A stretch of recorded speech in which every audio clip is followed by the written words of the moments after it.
Jonas Utelli war eine ziemlich coole Überraschung. Das ist sein erstes Finale, wo er mit dabei ist. Er war nur 16 der Gruppe und bei den Qualifiers auch mit.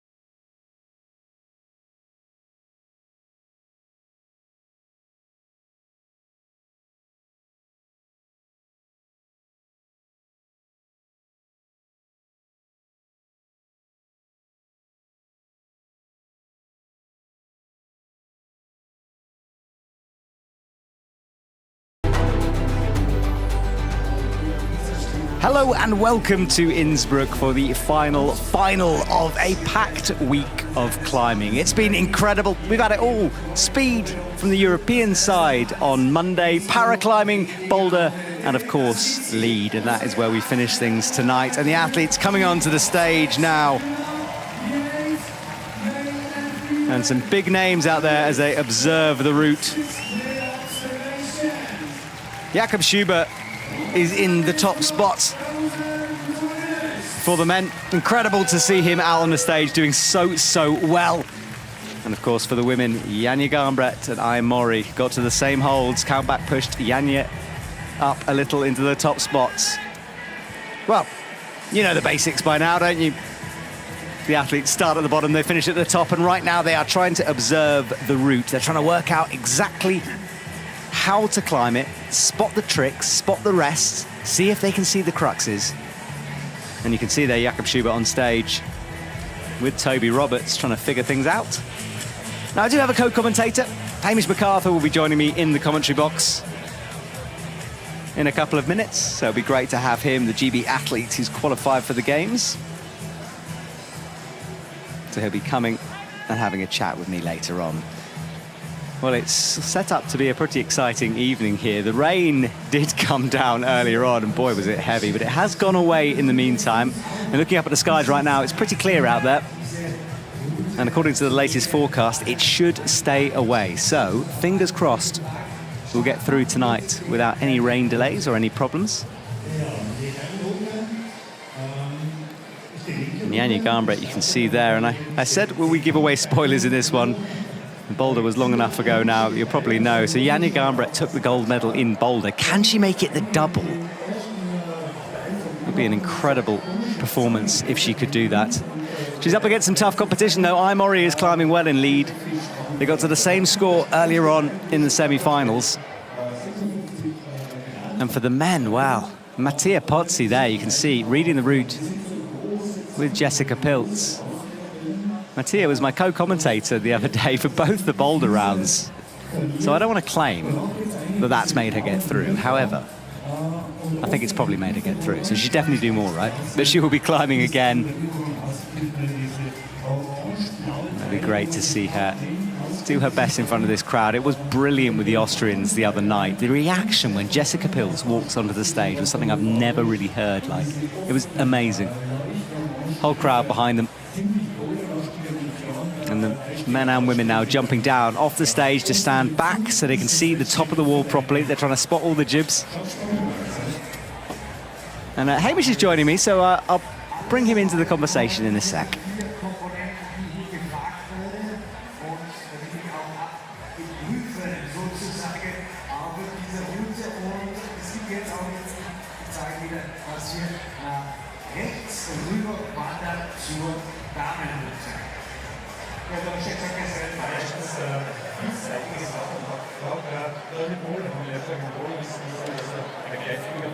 So the route's multicoloured there on the wall, and we've got Hamish MacArthur here, as I said, in the commentary box. So Hamish, first of all, massive congratulations on the OQS. You qualified for the Olympics. Just tell me a bit about that competition. Yeah, it was a very unique competition, or set of competitions. The whole game of it was just to be consistent, really. Like one good performance wasn't enough. So like 6 rounds ideally of really consistent climbing is quite rare to have. So yeah, I mean, I managed it, which is great. I felt like I was in a really good place for the whole competition. And I found myself in the top 12 overall and having qualified. And what was that moment like when you figured out the maths and realised you got through? What was the first thing you did? The first thing I did was give Sam Pratt a big hug, because he was the first like friend I had access to like after the route, because he was the photographer, so he was kind of in the climbing area, because usually you have to go through the media and such to get to all your friends and family, but he was there and he had his phone and he showed me the results, and I just I had to cry and he welcomed me into his arms, and it was a beautiful moment actually, because I've spent a lot of time with him over the last few years, and we've been through a lot together, so it was really, really nice to see him. Must have been so special. Well, look, Hamish, best of luck for the Olympics, but you're not climbing here this weekend, or this week I should say, so just in training mode right now? Just in training mode and a bit of rest mode. After the OQS I was pretty exhausted physically, and I just wanted a week to kind of chill out, let my body reset. And also this is a bit of a purgatory for me before going home where media obligations and stuff begins. So this is a safe space in many ways, surrounded by like people who are in my position and who get it and who ask the right questions, and like who I just enjoy talking to, and kind of let me process it before going home and stuff gets surreal. Yeah, it's all going to get very, very mad, I'd imagine, the second that plane hits down. But look, we wish you the best of luck, of course, from the IFSC's point of view. We can't wait for the games in a few weeks' time. It's crazy. All right, Hamish, let's turn our attention to what's going on here in Innsbruck now. Now, you and me have done a little video feature that's going to come out in today's Climbing Club, also tomorrow morning, about the route. But tell us, for people who don't understand this process, what's going on the stage? Yeah, well, there's one useful piece of information I realized that I really should have added in that video we did, which is at competitions where the venue is public, the routes are on the wall prior to the observation. So all the athletes have already read this route before this official 6-minute observation, and that really changes what you do in this time. Because like the coaches have all had pictures of the routes sent to them in a group chat, because it's a public space. Just to make it fair, they have to do that. So all these athletes will have read the route, they'll have figured out which is the men's and which is the women's, and read it accordingly.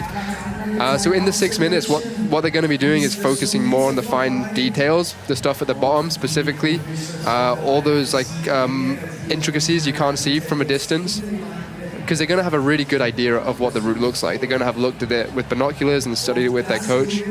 But in this 6 minutes, they really get to look at the fine details, where the jibs are placed, tick marks, the places where chalk has maybe rubbed off holes from people holding them in testing, all sorts of stuff like that. Wow, I had no idea it was that detailed, you know. Like, so you're literally looking for maybe thumbprints of chalk or something on the wall? Absolutely, yeah. Wow. Well, our crowd have gathered when the doors got open. They run into the arena. It's absolutely packed here, and as darkness descends, we're likely to see this crowd get pretty boisterous, which is going to be fun. I mean, Hamish, you've climbed out here. Just describe what it's like in this stadium with that crowd. It is an incredible venue. The crowd cheers at the right moments, which is a very important part. Sometimes crowds who are not as educated in climbing can put you on edge when you're competing, because you'll have done a move which felt pretty chill to you, and the crowd will go crazy for a reason that you like try and digest. You think maybe this is like a high point, maybe it's been a really hard route, or maybe it's a bottleneck section coming up.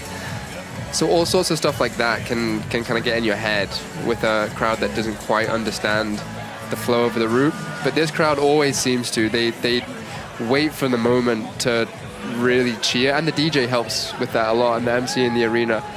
They understand the important parts of the competition. It's interesting you say that, because my co-commentator last night was saying how when she's on the wall, she kind of everything disappears. You know, she's in her own zone, she can't hear anything. But you do hear the crowd, do you? Yeah, I think even subconsciously, I'm not paying attention to it. These thoughts aren't happening at the front of my mind. My attention is very much on what's in front of me.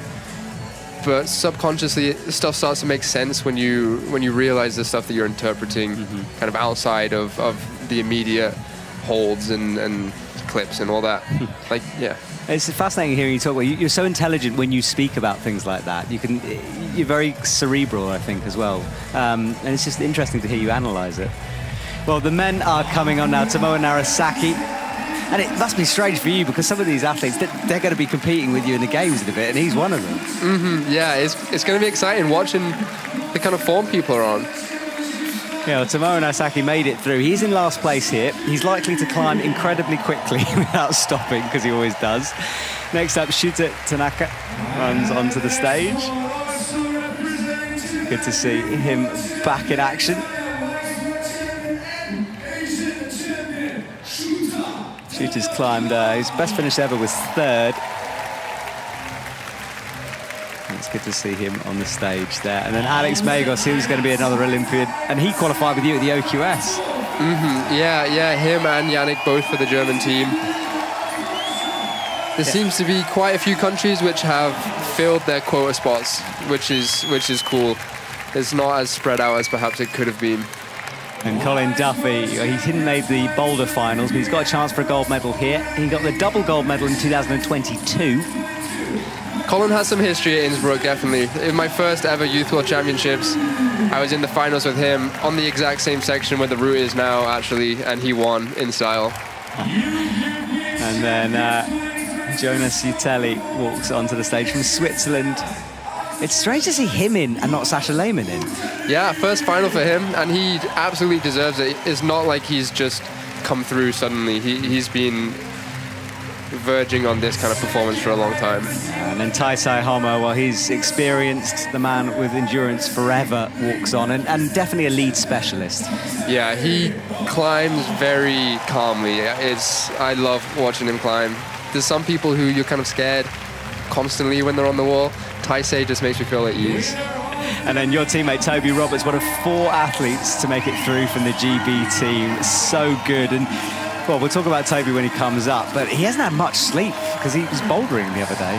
He was bouldering the other day, and then I think had like doping after boulders. I think he got home at 1 and then had to start at 6 or something the next day. Wild. And then finally Jakob Schubert with the biggest reaction, as you'd expect. He's won here quite a few times, and he always seems to step it up in front of the Innsbruck crowd. Yeah, Jakob is a very tactical climber. That's the thing he does best, I believe. And I remember that here a couple years ago, a decision he made at the top to win the competition and not top the route. So he is a climber who thinks a lot about winning and how to win. Yeah, he hasn't given that up. And I always ask him, sort of maybe prod him a bit, whether, you know, he's going to retire at some point. And he just doesn't want to. Like, he wants to carry on. He's looking at LA for lead as well. I'm not surprised. Yeah, when you hang out with him, he loves it. Yeah. He absolutely loves it. Well, Toby Roberts is the only teenager in this lineup, which is getting a bit unique. The younger and younger athletes seems to be coming through. That is rare. Yeah. The only teenager. No. So that's our top 8. I'm not sure if we introduce the women after this or if it's just the men. But yeah, the rain, we did chat about it briefly. It did pour with rain earlier on, but it has gone away, thank goodness, because it was forecasted to be a lot worse than this.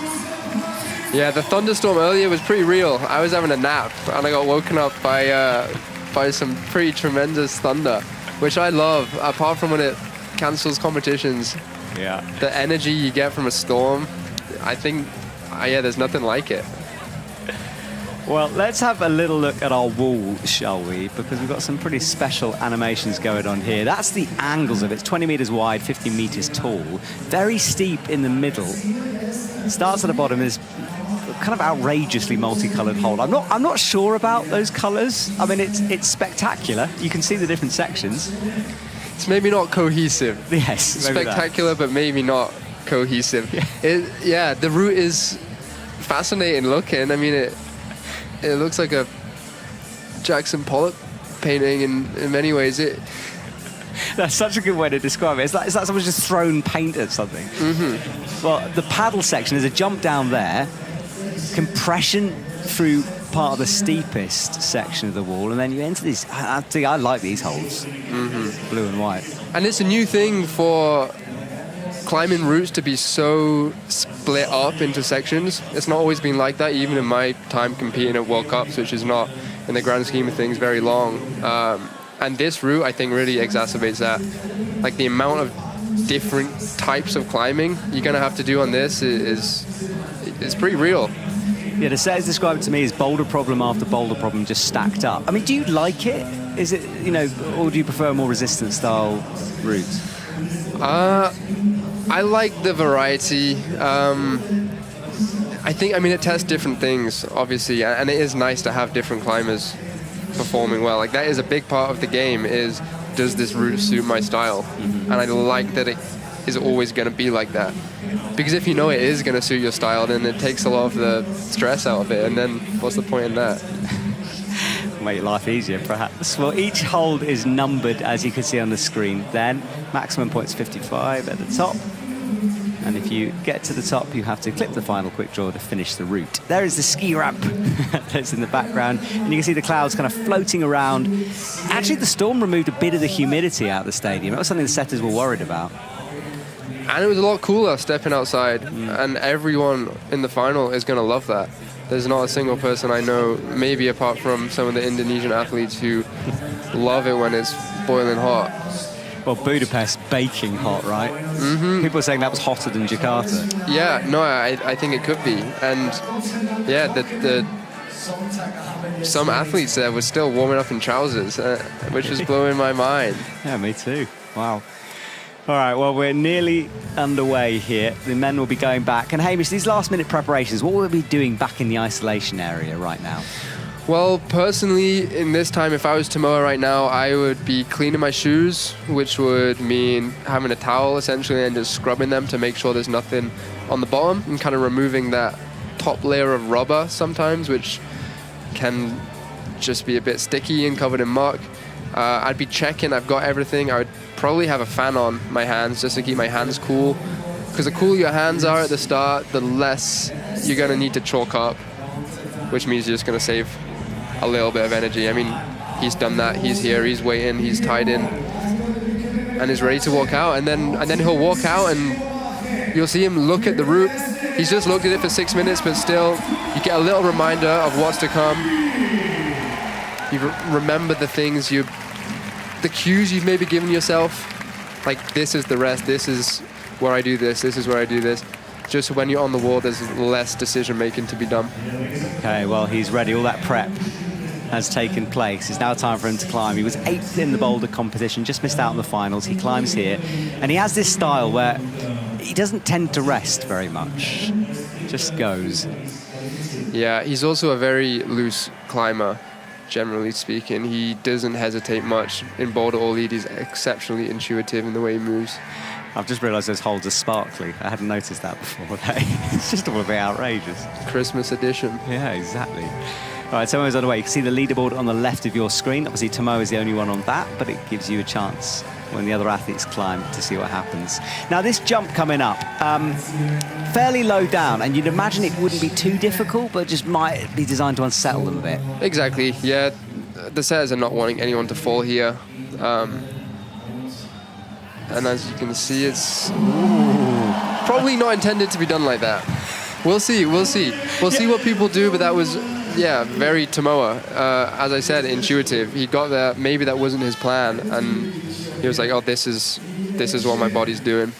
That was, I mean, he turned what I said was going to be an easy jump into something that looked like a boulder problem, like a paddle over to the left. Interesting. All right, well, he's into crimps now on the black volumes. Reaches up, makes the next clip. You've got to clip all those quick draws in sequence, in order. And this was the compression section, as said by the setters, but so far it's not really looking like there's been much compression. Yeah, well, he's not sure what to do here. He tried to flick a toe out right, now goes for the handhold, which looks bad. He nearly lost it there. I wonder why he hadn't seen that handhold earlier. It seemed quite obvious that you had to grab the right hand to get the feet over. Yeah. Maybe it was just a little lapse in judgment or memory, or the jump could have unsettled him. Yeah, because you could see him wanting to flick the toes over, but then he sort of changed his mind mid-movement. And it is very possible that the jump lower down and having that little bit of uncertainty just kind of took his mind slightly out of the present. And he's got his shoelace undone there. I think he's trying to he tried to do his shoe back up. I think the Velcro came undone. That's what it looked like to me. That was a very interesting piece of climbing. Yeah, he almost looked kind of jittery out on the wall. It was so frantic almost. And we'll see if that is just the route, because it very much could be. We've had final routes where getting halfway up the wall is enough to win. Yeah. I remember in Chamonix in 21 when we were commentating together, that was the case. Yeah, I remember that as well. It's been a while since you've been in the commentary box, isn't it? It's been a while. Yeah. And I remember then you were very sort of wide-eyed and a bit new to everything, and now you're an Olympian. It's awesome. Well, those the coaches who were cheering him on. Well, I just love to see a replay of that shoe moment. Because it looked to me like he noticed it was undone or it slipped out. He was trying to just put his foot back in. There, look, see? Yeah. Oh, no, maybe not. Maybe he's trying to get a hand in. I think he was just trying to match where his foot was. I think you're right. And those holes must be worse than they look.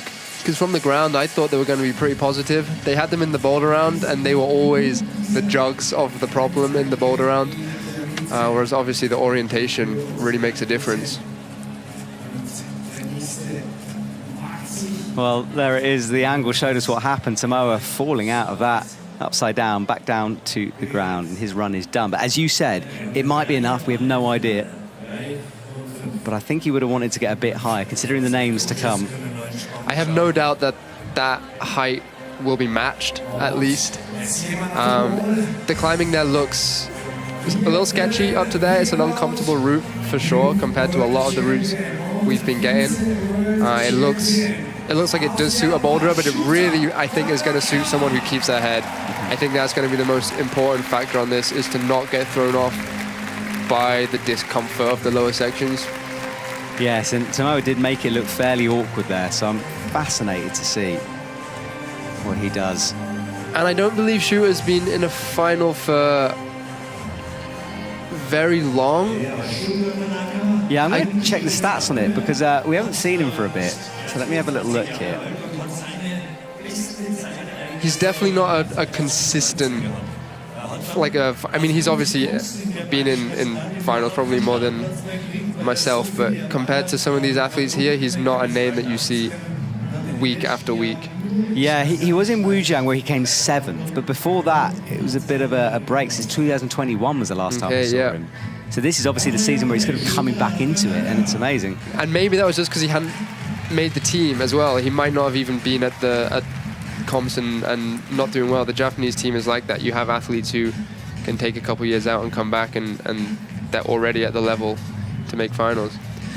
Which I would find the pressure of that, if someone can regularly make finals on their return, you just think, wow, that must be a tough process. The depth of field is there, sure. And you can see lower down, he's using more holds than Tomoa did. Tomoa skipped those 2 big, sparkly holds for his hands, at least, whereas Shuta was climbing more in sequence.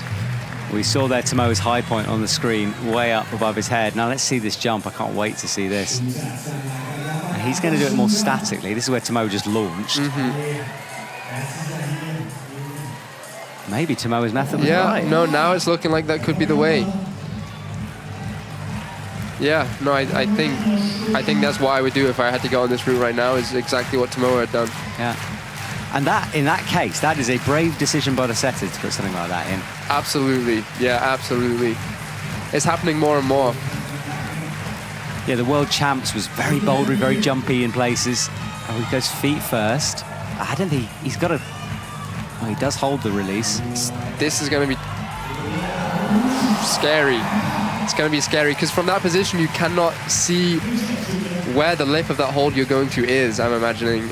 You'll know it's around the corner, you'll know it's good, but you won't know exactly where it is. He'll be happy the sun is not out and the friction is better on that sloper, because, yeah, as you said, that was a full-on move. Well, he'll rest there for a sec. Next sequence is where Tomoa missed that right hand, and there's a toe hook in after that. And this is an exceptional rest position, really, compared to what you get on most routes. Really good foot, really good hand. You can shake both hands. It's quite rare that you get that. Which signifies that this next section is going to be hard. They don't put a rest on if there's not going to be a hard section coming up. Yeah. Well, he went for, like Tomoa did, like a big swing over, but he realizes it's too far, I think, and then uses the hand. It must just be uncomfortable to match that jib where his left hand is. Sometimes you forget that matching is an option, or I do at least, because you get locked into the idea that the setters put every hold on for a hand, whereas it's a lot more fluid than that at times. Well, he's through a bit smoother than Tomoa did, but now I think he's struggling. Hits the left hand, cuts loose. And this is where you reset, is right here. After this uncomfortable section with a lot of doubt, a lot of uncertainty, now you take a deep breath and you get firing for this bit, because this you have to be all in for. There's no just like floating your way through this next section. Yeah, exactly. Well, it's game time here. We saw Tomoa fall, and you can see on the left he's on 27. Tomoa fell 28 plus. That plus for going forward towards the next hold. He looks like he's less pumped than Tomoa was. That's a nasty pocket. Yeah, this is a really strange section. And the next hold is... Well, it's on the right, isn't it? He's kind of wrong. Oh, no, it's out there. Ah, I see. That's exceptionally bunched as well. Yeah. So he's got the slope, and then he's going to go to the pocket on the right. There's a jib that he was holding, now returns to it. Tell you what, I like this route. Yeah, I think that was some really smart climbing by him as well. He hits the intermediate. There's a pocket that he gets a couple of fingers in. He's keeping his focus really well here. Just on the block crimp, hold 34 now.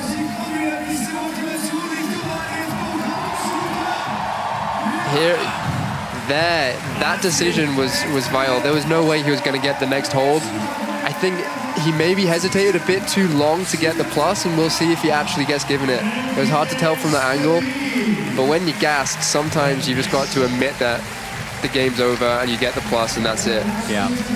Yeah, we see that quite a lot. Athletes who are slapping towards the next one, trying to make it look as convincing as possible. But you've got to have your center of mass, your gravity moving towards the next hold, so you can't just flap at it whilst you're falling. I think that drone looks a lot closer than it probably would. I'm glad you said that. Yeah, we don't often see the drone in the shot. I often wonder who the man flying the drone is, because it's in the air continuously. Big responsibility. Yeah. You don't want to give Shuta a haircut. No, you don't. I think the RFSC might have something to say about that. Well, this was the move that Tomoa dropped. He got through there safely, went out way left, which is an interesting bit of setting, putting that big volume on the wall. Tomoa appreciates it too. You can see in the background of some shots when Shuta was climbing, Tomoa sat on the chair with his arms crossed. It's hard to tell what he's thinking, but part of him probably wishes he climbed this differently. Yeah, I don't think Tomoa read... Or I think he read it right. I just don't think he necessarily executed it properly. Shooter's down. This is where he fell. Right foot slipping off that volume. And has he been awarded the plus? Do we know that? Yeah. We can have a look on the scores. I haven't... yes, he has. So 34 plus. Okay. Yeah. Compared to Tomoa's 28 plus. But remember, things can be appealed if you're watching at home. So although we'll give you the results as we know them, and we should be told by the judges if appeals come through, but they're busy people, and every now and again they forget. So just to let you know. Well, we have two athletes' points on the wall. Shuta Tanaka has the high points. Tomoa second. And then Alex Megos is out. And now, I wonder what mood Alex is going to be in, because he didn't do Boulder, he just came here for the lead. You know, we knew he had that finger injury coming into the OQS. I think he was pretty stressed in the first round, and he seems a bit lighter almost out there. Yeah, he would have been one of my top picks for this route after looking at it. It's a very athletic route, and he is a very athletic climber. He's strong, he's fit, and this route is very much about that. The technical subtlety seems to matter a little less, perhaps. And yeah, he is going to be in a good place. This isn't his main goal for the year right now. He's kind of achieved the first step of that in qualifying, and this is just practice. So he's just going to have been practicing his process. Well, he is. He's also practicing going up and down here. He just got that a little bit wrong. And he's not quite into this yet.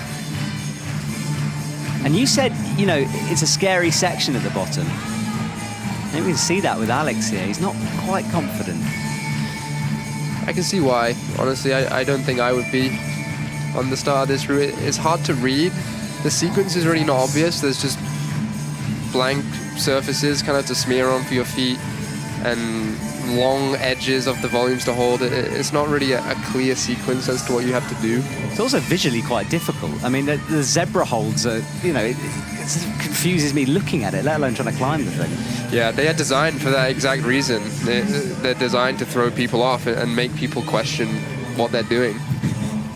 Doesn't sound like a very good advert for climbing, that, does it? You know, just reassess your life whilst on the wall. But route setters love it. They want to unsettle climbers for the reason I talked about before. Oh, Alex is in a bit of trouble. Just holds it. And we've seen 3 athletes, 3 methods on this.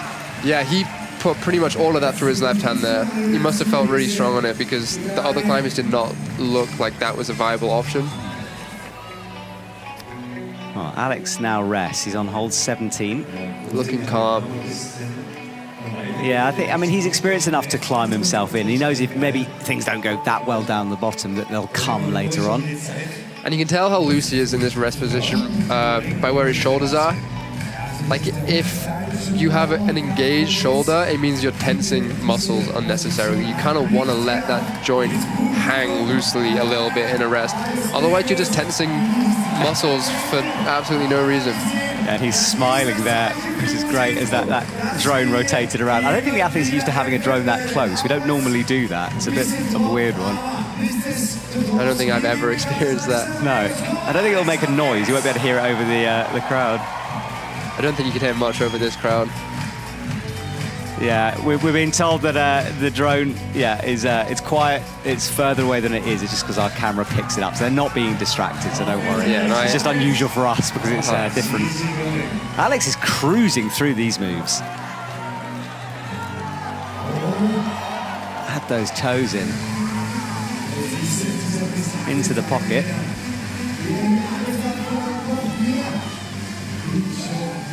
Alex pacing this quite well. He's not going particularly quickly.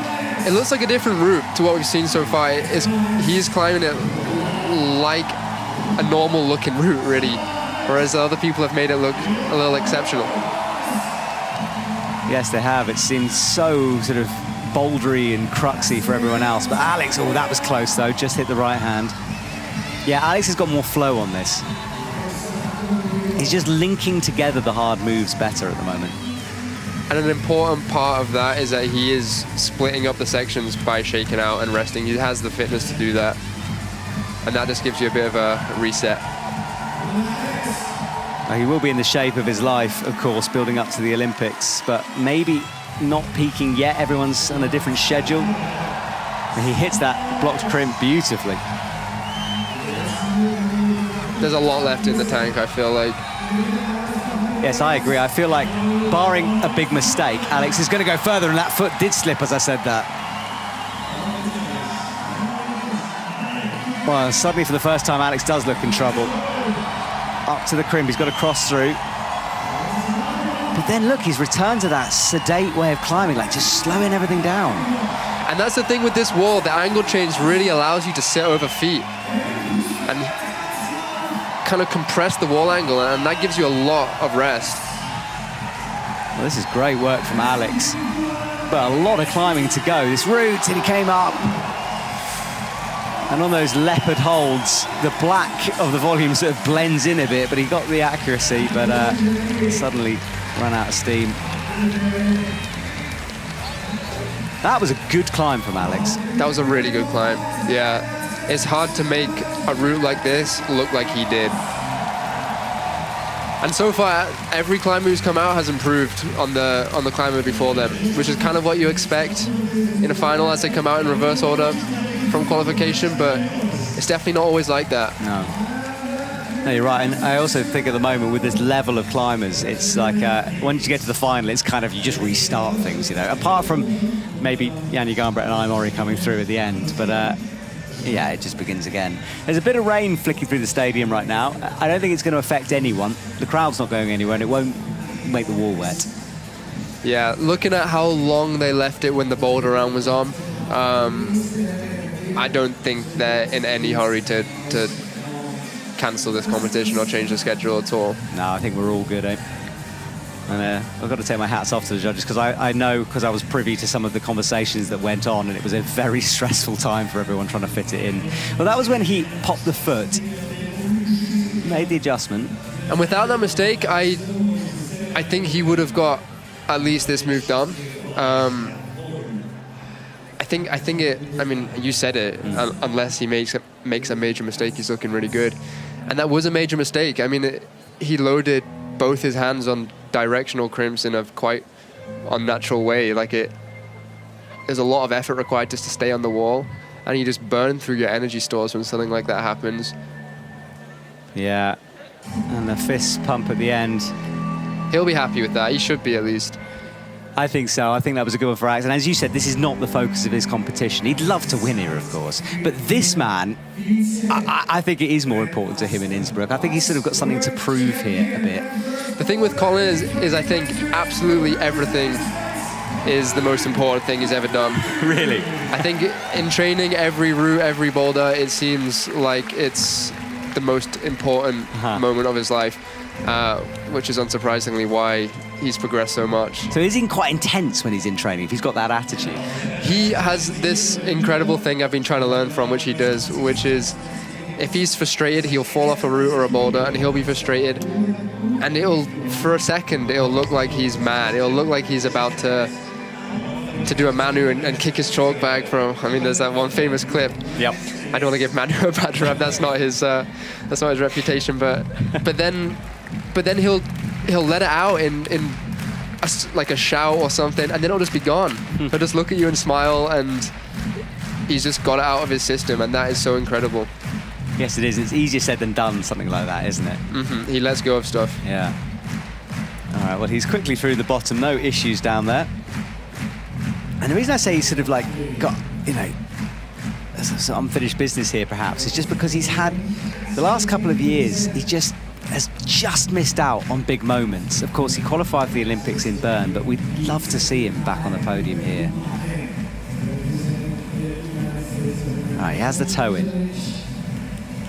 Those holds are ridiculous. Yeah, and it's an interesting clipping position there. I would have expected him to have clipped that long yellow draw from the better hold. I'm not sure if he forgot that was coming up almost before he got there.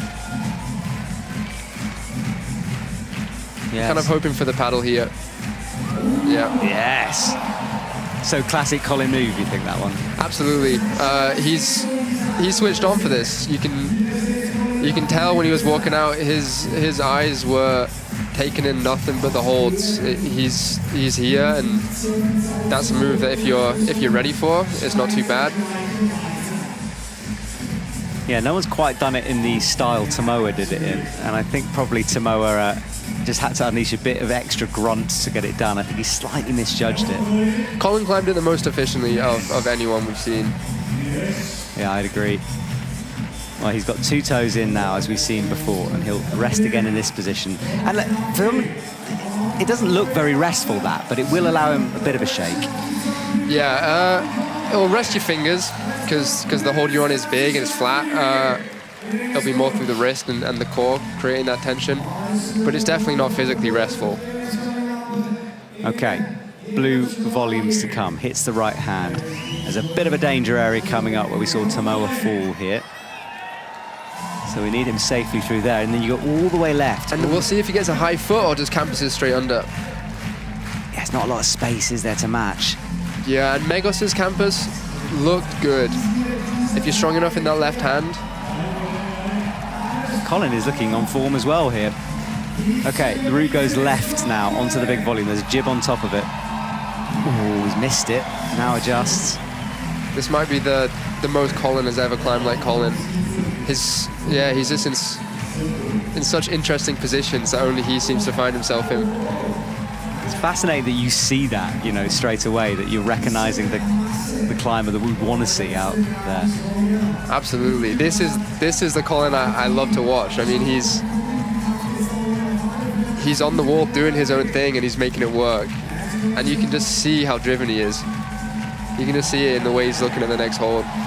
Well, he hits the block crimp now and is moving a bit quicker as that pump builds. He needs to get through the sequences. This is where Alex made the mistake. And Colin put his toe straight onto that hold, whereas Alex slipped because he was switching from the heel to the toe, so that was a good decision. All right, crosses through.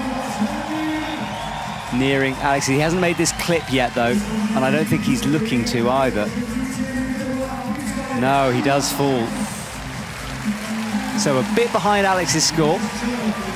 And that decision not to clip the quick draw, see, it must seem strange to some people. Like, why wouldn't you clip it? Oh, you wouldn't clip that draw if you know that you're not... If you clip it, you're not going to do the next move, essentially. So then you just move past it. If that's obvious to you, if you get to a point where you're like, if I clip this draw and I spend the energy doing that, I'm not going to progress, then you may as well progress and then see if you can come back down and clip the draw. Because there's a point, isn't there, where you won't be awarded points, so you can't climb forever past a hold. Exactly. You get scored to the last place you could clip the draw from. Okay, well, it was strong from Colin.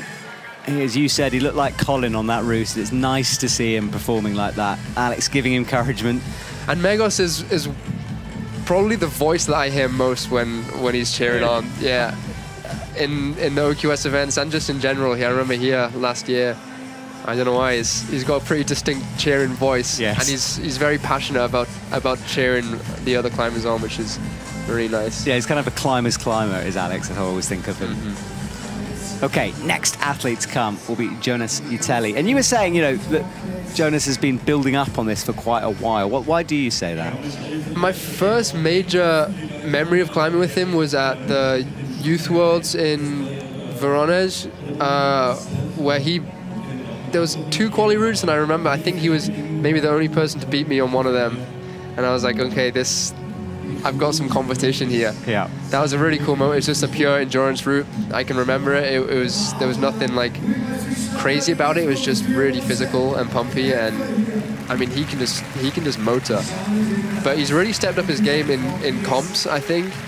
I mean, just to make a final it's really, really hard. Like, the amount of people who are at this level to come here and show up in 2 and hopefully 3 rounds it's really hard to do, especially if you've not done it before and you don't have that confidence in yourself.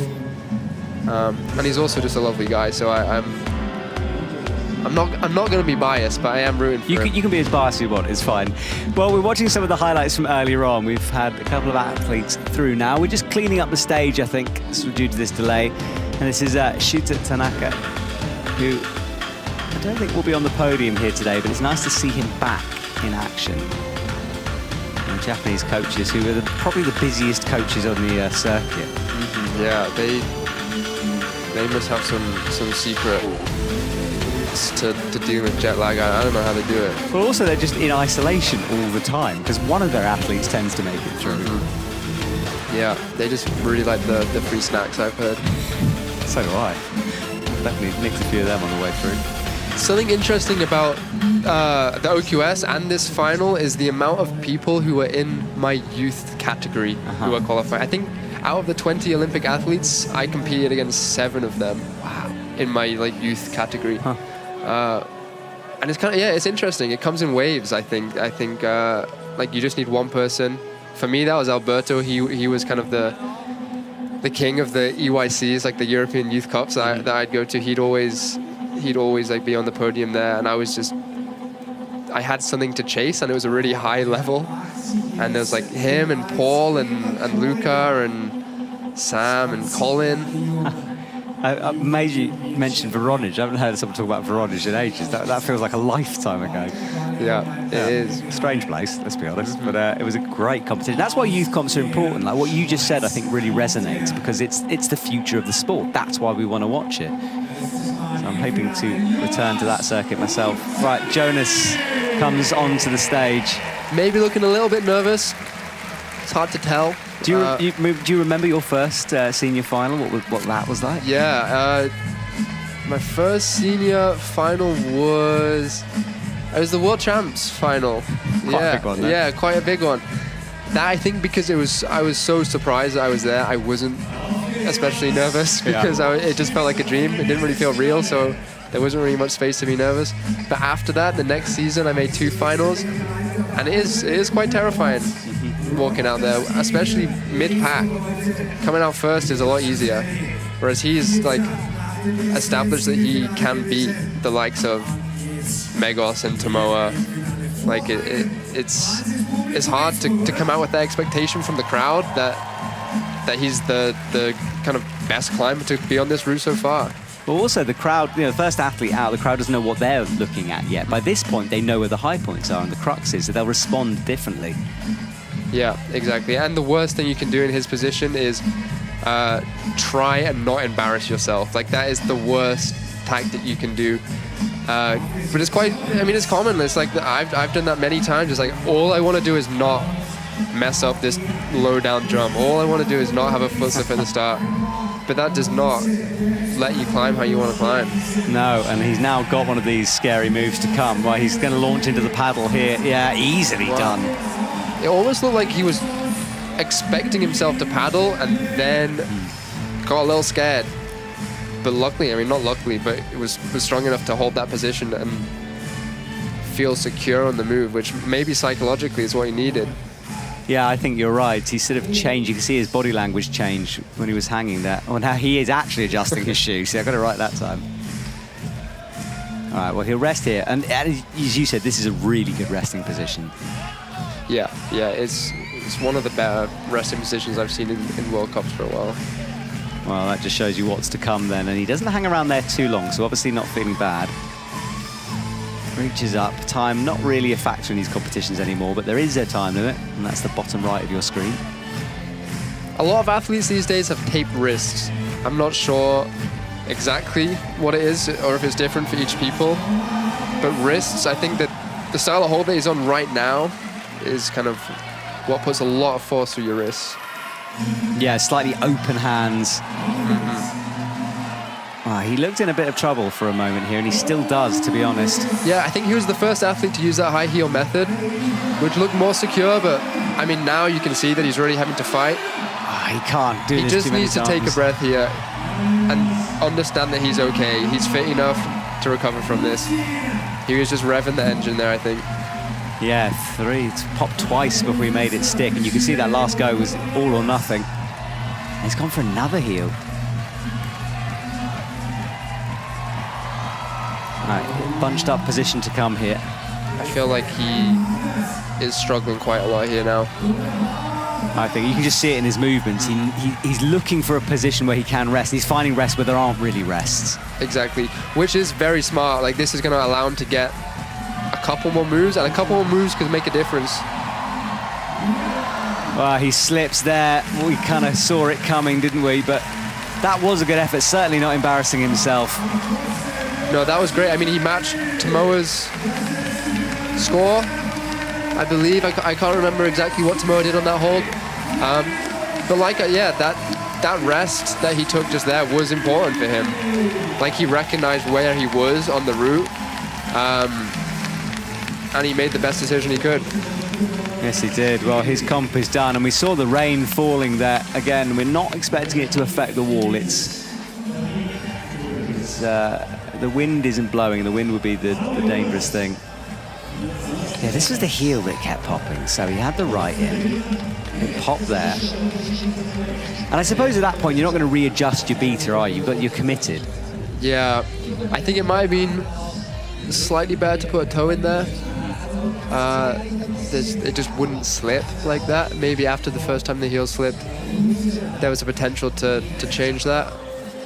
That was the shoe tighten, just shoved it onto the heel. I mean, when you're heel hooking that hard, and maybe that was part of the problem, actually. Yeah, it absolutely could have been. Sometimes if, your shoe's not quite tight enough, even if it stays on your heel, it just doesn't feel right and you don't weight it properly. Well, whatever it was, it did cost him, and he couldn't recover after that. He did a really good job to get this next hold, and potentially the plus. I'm not sure how it's scored, if that's hold is scored twice or not.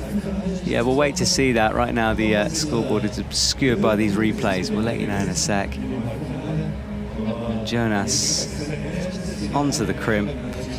Yeah, so what you're saying is instead of moving, sometimes holds are given 2 points if there's more, like if there's a jib on it or something. Exactly. Like, I think pretty much every climber has matched this hold. Like, they have used that, what looks like a foothold, as a left hand hold before doing the big move up. So it's just whether the judges score that as a hold or if it is intended to just hold with the right hand and then do the big move. Okay. Well, Jonas is done, and we are more than halfway through this men's final. Women's to come afterwards. And the athletes who have climbed sit on the edge of the stage, and as you said, shout encouragement. And that's the spread. That is a really good separation on a route. Yeah, this final has been very entertaining, and it looks fun to climb this route as well. Like, it looks like you can really get into it. When you're on the wall, you can really get stuck into it. It's a good mix of those like beautiful moments where you're relaxing and getting to shake out and appreciate where you are, and just like gritting your teeth and getting sunk in to the moves. Yeah, I agree with you. This is shaping up to be a brilliant final. Couple to go now, 3 remaining. Taisei Homma on the wall. And yes, we talk, at the moment, I mean, you are the example of this, being an all-round athlete, where I'm sure you have a preference in which one you prefer, but you can't specialize. Whereas Taisei, we don't see him bouldering that much. Yeah, and I have no doubt that he is a very talented boulderer. It's just, if he was to compete internationally for Japan in bouldering, he'd have to be, I mean, you've seen who's...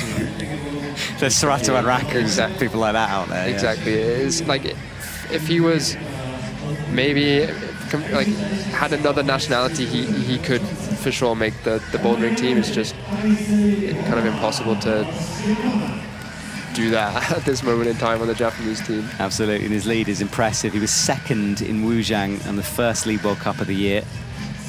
I'd like to add another medal to that. What a start that would be to a season. I would love for him to get another medal as well. Yeah, I think the way he climbs is inspiring to me, definitely. I mean, you can just watch. Everything looks simple, and that's the best way to describe really good climbers. I feel like Alberto does that really well.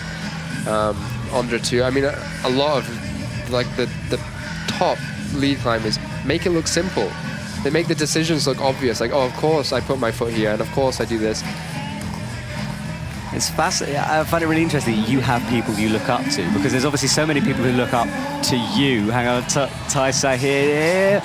Ooh, that was a bouldering move, and he just got it. And a shake of his head, he knew that was close. Yeah, so people obviously look up to you. They think, I want to be like Hamish McArthur. But you look at other athletes, and you're like, that ideally is my ambition to be like that. I mean, there's stuff to take from everyone. There's stuff that people specialize in. And I think the best way to get better is to borrow, in a way. Mm-hmm. Just take the things you like from someone's style, kind of imitate a little bit, and then it becomes your own.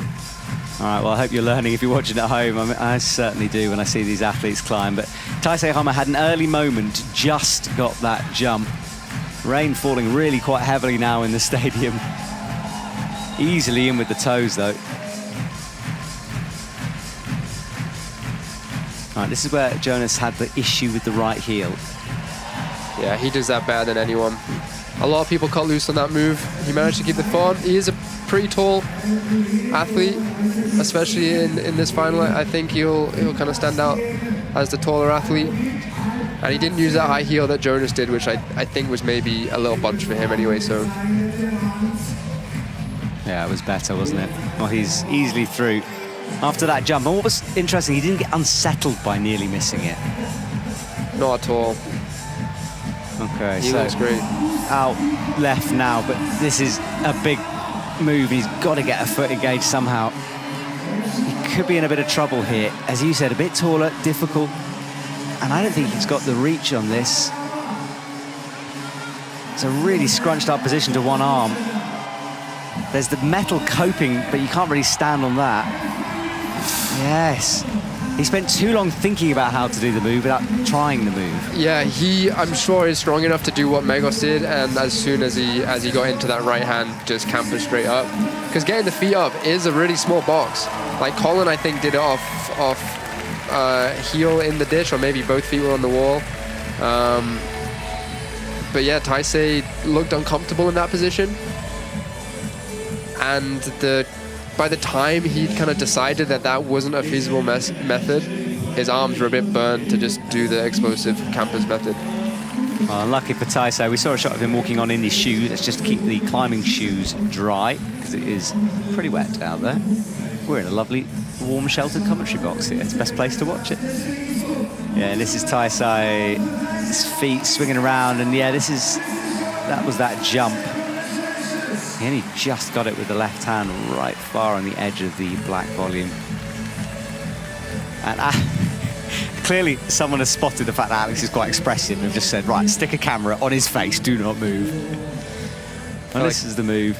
Yeah, you can tell he just didn't quite commit to a decision in time, and it's a very, very physical position to stay in for that long. Well, it's not going to be a medal today, but we've got 2 to go. Toby Roberts and Jakob Schubert are up next. And look, tell me a little bit about Toby, because I feel like I know a lot about Toby, but you spend a lot of time with him, I guess, training, competing, traveling. So what kind of personality is he? I actually haven't spent that much time with him. Yeah, he does quite a lot of the training and competing and traveling kind of in his own bubble, I think. I think that's how he operates best. I have trained with him, and he is great fun to train with. Like, he cannot leave the gym if there's a boulder he's not done. Really?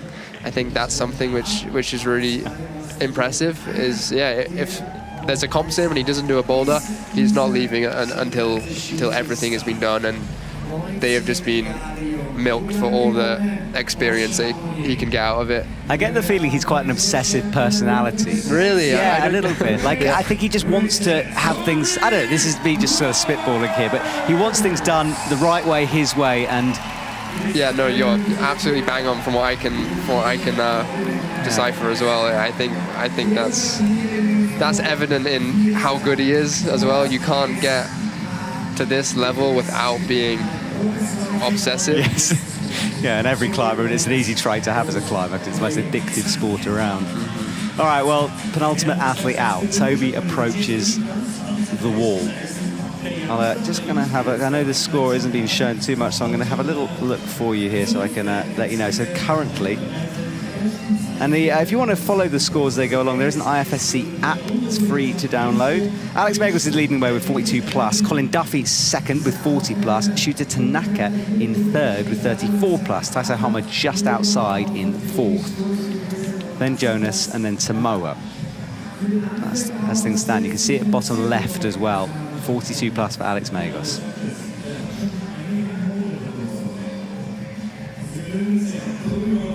Toby has this style which is not dissimilar to Jesse Grouper at times, where he moves very slowly as if he's processing what is going on mid-move almost.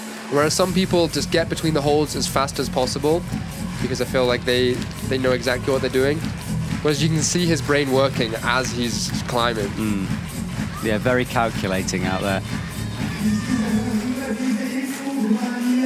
Yeah, I think he will have recovered from that crazy day he had the other day. Today was pretty relaxed when we had the morning off, so he would have slept a bit.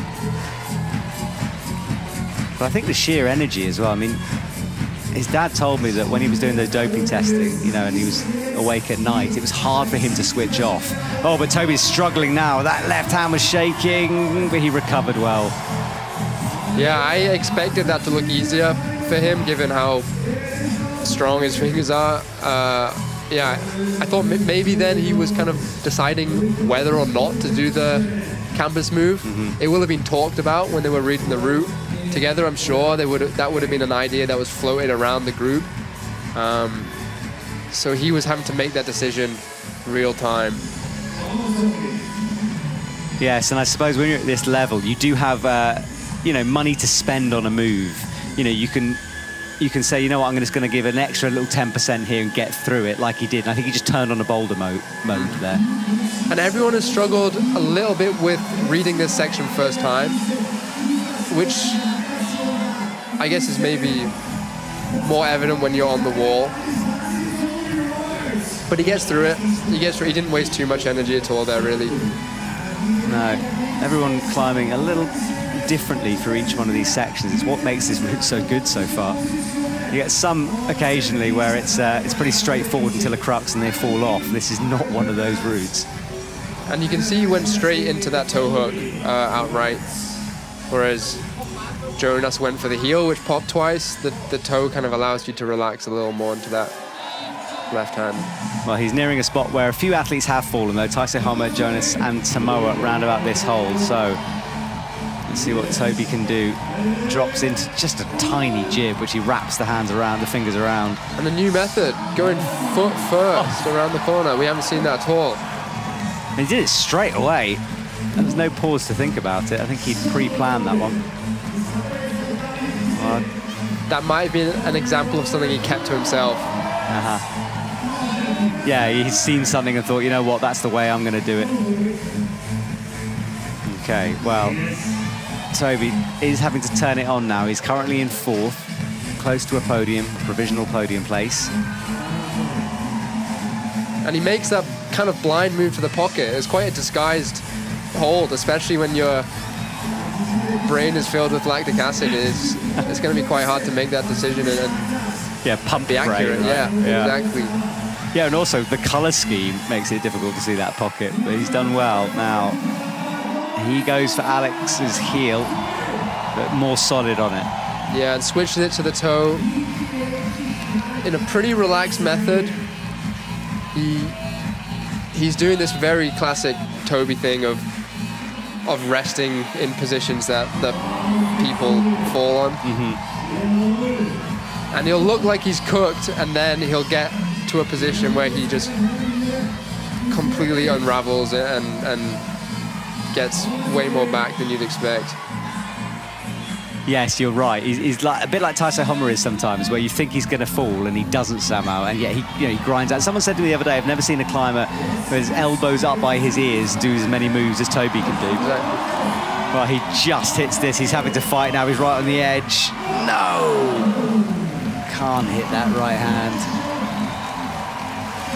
Well, Alex is still on top, and he's guaranteed a silver medal now. It seems like my prediction of the route was pretty accurate. Yeah, very well done. And you get to go and interview Alex if he does win, so you can tell him that you thought he'd win. Well, Toby is done. It's guaranteed a medal for him as well. I asked the family whether they were disappointed in his boulder round the other day, and they said, look, no, because, this is part of this process, and coming that close to a podium during just making a boulder finals is good enough at this stage. This was the shaky move, right? Yeah, he set up as if he was gonna do the campus, and then as he released his right hand, decided not to. Which we've seen a few times, that athletes change it almost mid-movement on that hold. And I suppose some of that is just instincts, isn't it? Because you're not going to be thinking it through while you're hanging off there with one arm. Yeah. Well, maybe Toby does. I feel like compared to most people, he does have more calculation, as you said, going on. And you can't really teach that. You can get better at it, but I think there's an instinct that you have. I think both methods work. I think that's the thing, is whatever you're wired to do, you can really lean into. Like with Tomoa, if he tries and climb like a Toby or a Jesse Grouper or a Taisei Homma, it's not gonna be in his best interest. And the same goes for if Toby just followed each impulse while climbing and just kind of did what felt right all the time, he'd make mistakes. Yeah. Well, this was the very top of the route, and it's a little surprising to see that from him, given the shape that he's in. Not that it's not an incredible effort on this route, but I'm just very used to seeing him hit holds in that position and be like, oh, he's done, but he's not done. Yes. But there you can see he wasn't able to get his left shoulder back down. It was a bit extended, and he just didn't have the kind of left shoulder endurance there to reel that left hand in. Well, Alex Megos is on top. Now, if Alex manages to win this competition, there are currently 4 German men with 1 World Cup win. So if he wins, he will become the most successful German male lead climber in history, which is a pretty cool stat. But Jakob Schubert is out, and he has the record for the most lead World Cup medals in history. Yeah, I was going to say he must be the most successful comp climber in history. Yeah, he's got 20 gold, 17 silver, and 16 bronze. Which is almost unimaginable. Yes. Crazy. Well, Jakob Schubert is out, and this crowd would love to see Jakob win here. I mean, they are fully biased, and they should be. You know, this is their man in their stadium. It's his local gym. I mean, his face is on posters near the toilet, for goodness sake.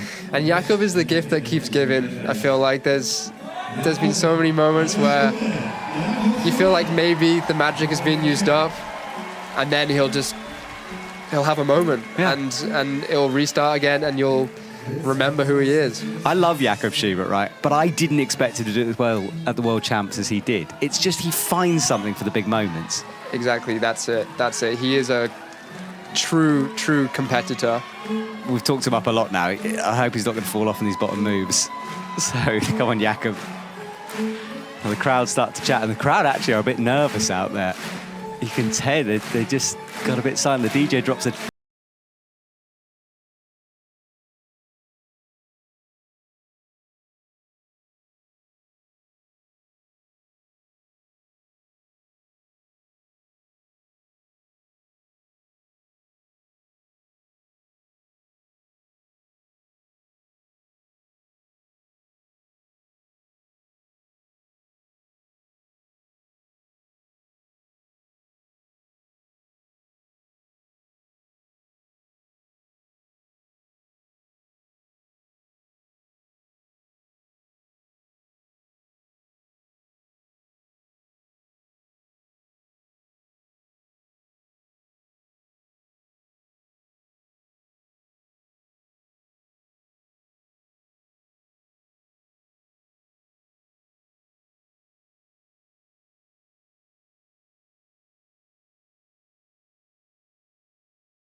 Exactly. Well, he hits the hand, goes straight up to the jib. The crowd respond.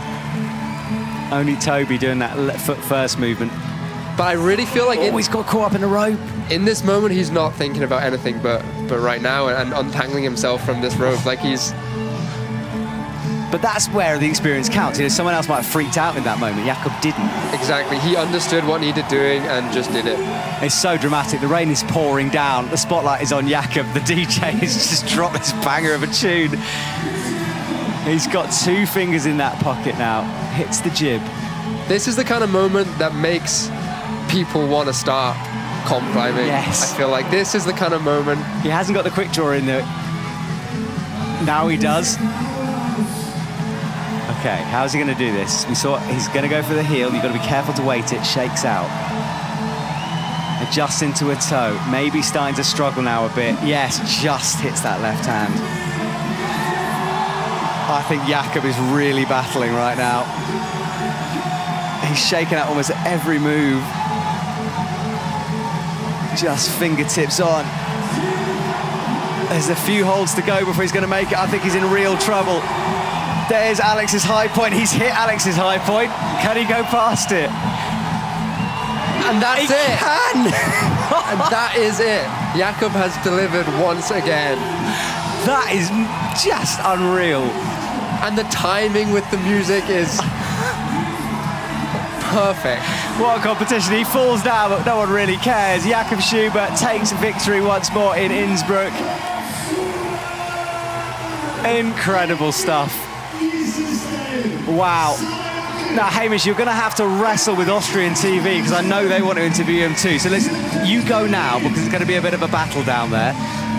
Come back to the commentary box soon. I'll see you in a bit. See you later.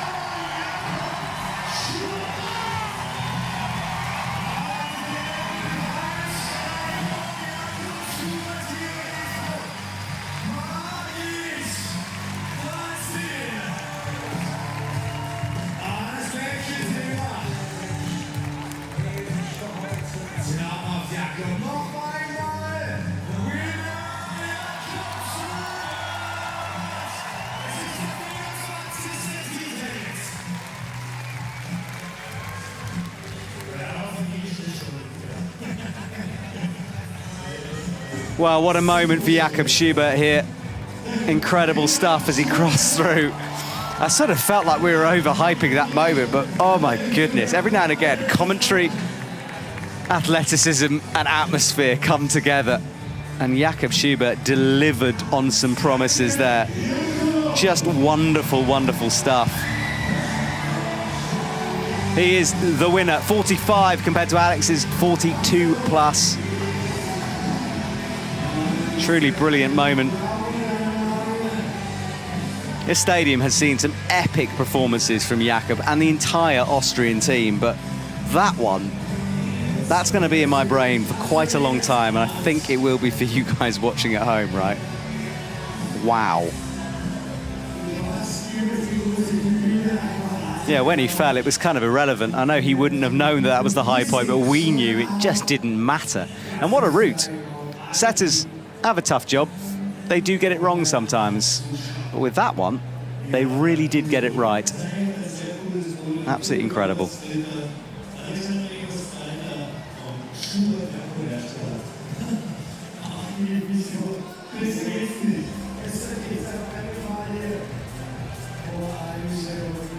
Oh, Jakob celebrates with the crowd.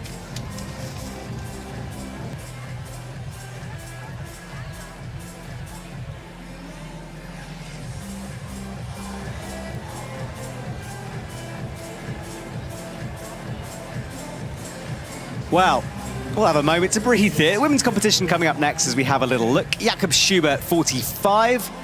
Alex Megos and Toby Roberts in third. Colin Duffy came close to a podium, has to settle with fourth. Shuta Tanaka, nice to see him back in fifth. Taisei Homma, sick, had a bit of a mistake. Jonas Utelli into the big leagues now is that man, isn't he? And then Tomoa Narasaki in last place. But it's all about Jakob Schubert here tonight. How long can Jakob Schubert keep winning? Surely there's going to be a point where he stops, but I hope it's no time soon because he's just quite clearly right up there.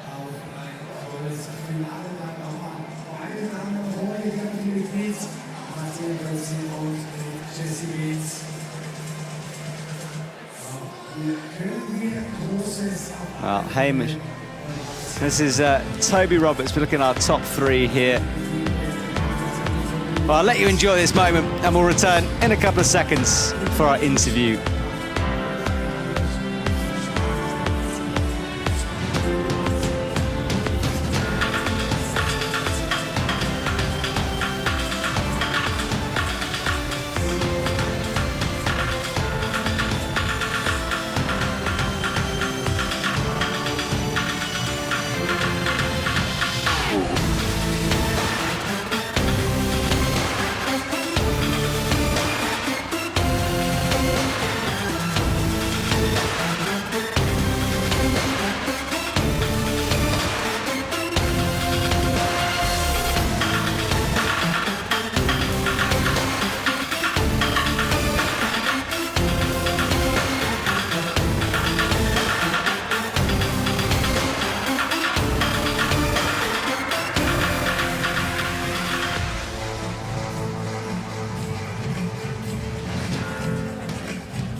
Hier heißen Sie noch herzlich willkommen zur offiziellen Flower Ceremony. Dritter Platz in the third position, representing Great Britain, Toby Roberts.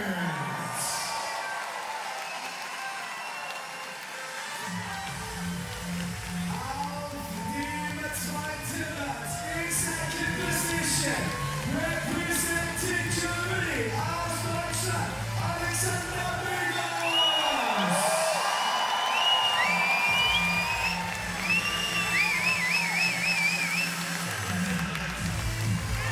Und winner and the first place, representing Austria, aus Österreich, Jakob Schubert.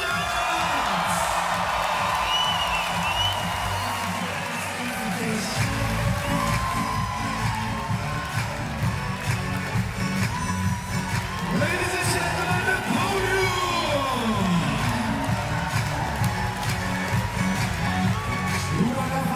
Megos auf 2, Roberts auf. So there we go, our three athletes. Jakob Schubert grabs the flowers, goes to the edge of the stage and throws them into the audience, as is becoming a bit of a tradition here. What a moment for Jakob Schubert. The crowd, as you can see, umbrellas up in the air, sheltering from the rain, which has been falling heavily into the stadium for the last couple of minutes here. It's not going to affect the lead wall, and the crowd aren't going anywhere. They're clearly just here for the duration. So brilliant to see. Boulder wall on the right there. That was part. Well, we're going to go down to our interview with Jakob and Hamish. Like, this is one of my favorite climbing memories of watching it. I want to know if it felt special to you. Obviously, you've won so much. Did this feel different? I mean, climbing here at home is always different. It's always special, and this route today was exceptionally special because it was such a crazy fight from halfway up. Like, every move I felt like I'm gonna fall. I feel like I might have not been the best climber today on this route, but I think I was the best fighter, and that's what brought me the victory. And I think it was also only possible because of the crowd in my back. Yeah, my only other question is, could you hear the music and the crowd when you were climbing? Because in the stadium, everything just built up until the moment where you'd won. Yeah, it was really quite surreal to watch. I mean, I'm always really focused and don't hear too much, I would say, but obviously I hear the cheering.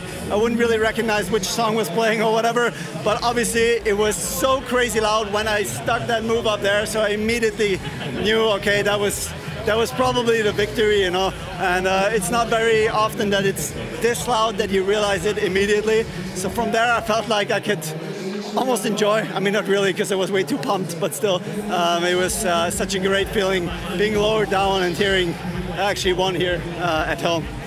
Well, thank you very much for once again delivering something like that, something so memorable. I'm sure it's going to inspire a whole generation of people. I hope so. Thank you. Thanks, Hamish. Well, there we go. Lovely to see future Olympian interview future Olympian. Although Jakob has been there before, of course. Well, if you can, it's time to recover at home. Take a very deep breath. Calm yourselves down, because the women's competition is coming next. And it's a stat field there as well. And another hometown hero, well, a couple will be in that. Jessica Pilz and Martina Potzi will set the crowd on fire. Janja Garnbret qualifying in first place, just pipping Mori due to countback, but I got to the same point as Janja did. So the competition between the two of them is going to be intense, but as we said, some other names to come. Annie Sanders will climb in her second finals of the week as well.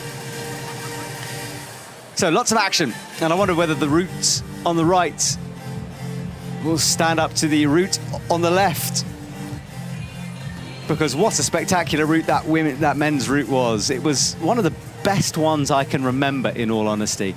Sometimes these routes slightly blend together, but that one, oh, that really doesn't. And although I said I wasn't necessarily sure about the colour scheme, it actually kind of added something to it, didn't it? It was a very good one. So congratulations, setters. And if you want to find out more about setting on this route, then the World Climbing Club is available on YouTube, free to watch. We have highlights, behind the scenes, interviews and more. And on the show we filmed today, we are talking all about routes, both with the setters and with Hamish MacArthur, my co-commentator. So don't miss that, subscribe. Well, it's time for the women to be introduced to our crowd. They're waiting behind that Red Bull logo down at the front of the stage. And there is Martina Potzi, who I know she would have loved to be in this situation, but I think she would be a little bit surprised to be here. It's incredible to see her. Martina Potzi, yeah, local at this gym, and someone who would dearly, dearly love to do well. Annie Sanders is out next for the women. The USA athlete is young, she's just 16. And she's out on the stage. Big smile on her face as well. Her first ever medal the other day, senior medal, I should say, in Boulder. Yutong Zhang, she'll be a future Olympian as well. Qualified in Jakarta last year.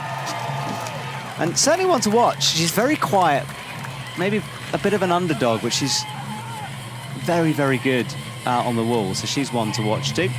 And then Chae-hyun So comes out, and Hamish has joined me back in the commentary box. Hamish, we'll talk a minute about that interview with Jakob, but we'll just finish off with the women here. Now, Chae-hyun So, Olympian as well, and someone who's really come on in the sport. She's become a real ambassador.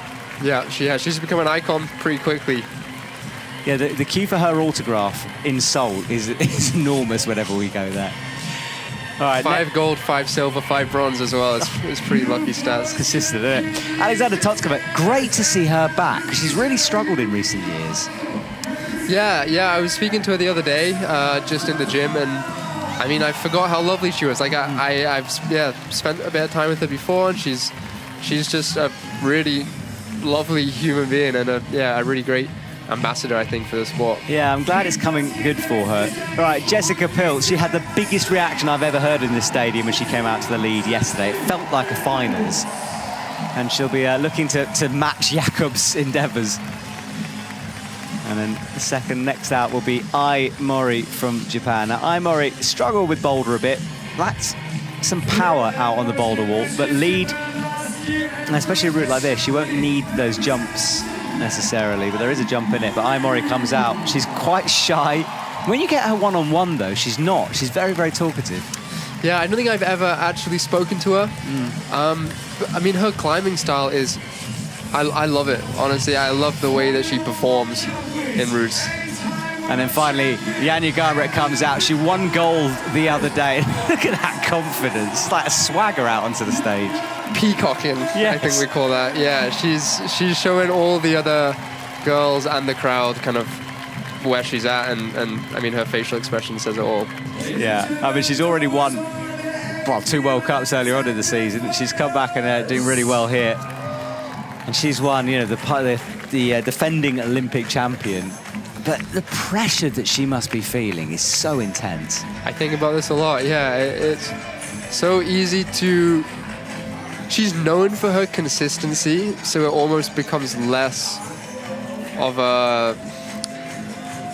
It's less congratulated because it is hard to see because her consistency is so consistent. Like, yeah, it's almost expected that she's gonna win. Exactly. And it's kind of become something which is less talked about. Yes. But, you know, Ai Mori has beaten her. Exactly, yeah, and every time she comes out here, she has to perform. And I think a good way of thinking about it is like, even if she is better than all the other climbers, even if this route is not, let's say, hard, or the boulder is not hard for her, even if it's, you know, under her level, imagine coming out in this environment in front of this crowd with lights on you and you're on the TV or at the Olympic Games and having to do anything at like 80% of your max. Like, imagine having to, I don't know, catch a tennis ball or something for a gold medal. Like, even stuff like that becomes complicated when there's this kind of pressure on you, and to just take that within your stride is not something which should ever be forgotten about. Agreed. I love the catch tennis ball for a gold. I'm now imagining if I could do that. Yeah, I think it would feel really intense. Yeah. Well, we had a look at the women's route just then. There are some powerful sections in here, according to the setters. I like the giant holds, or whatever it said, down low.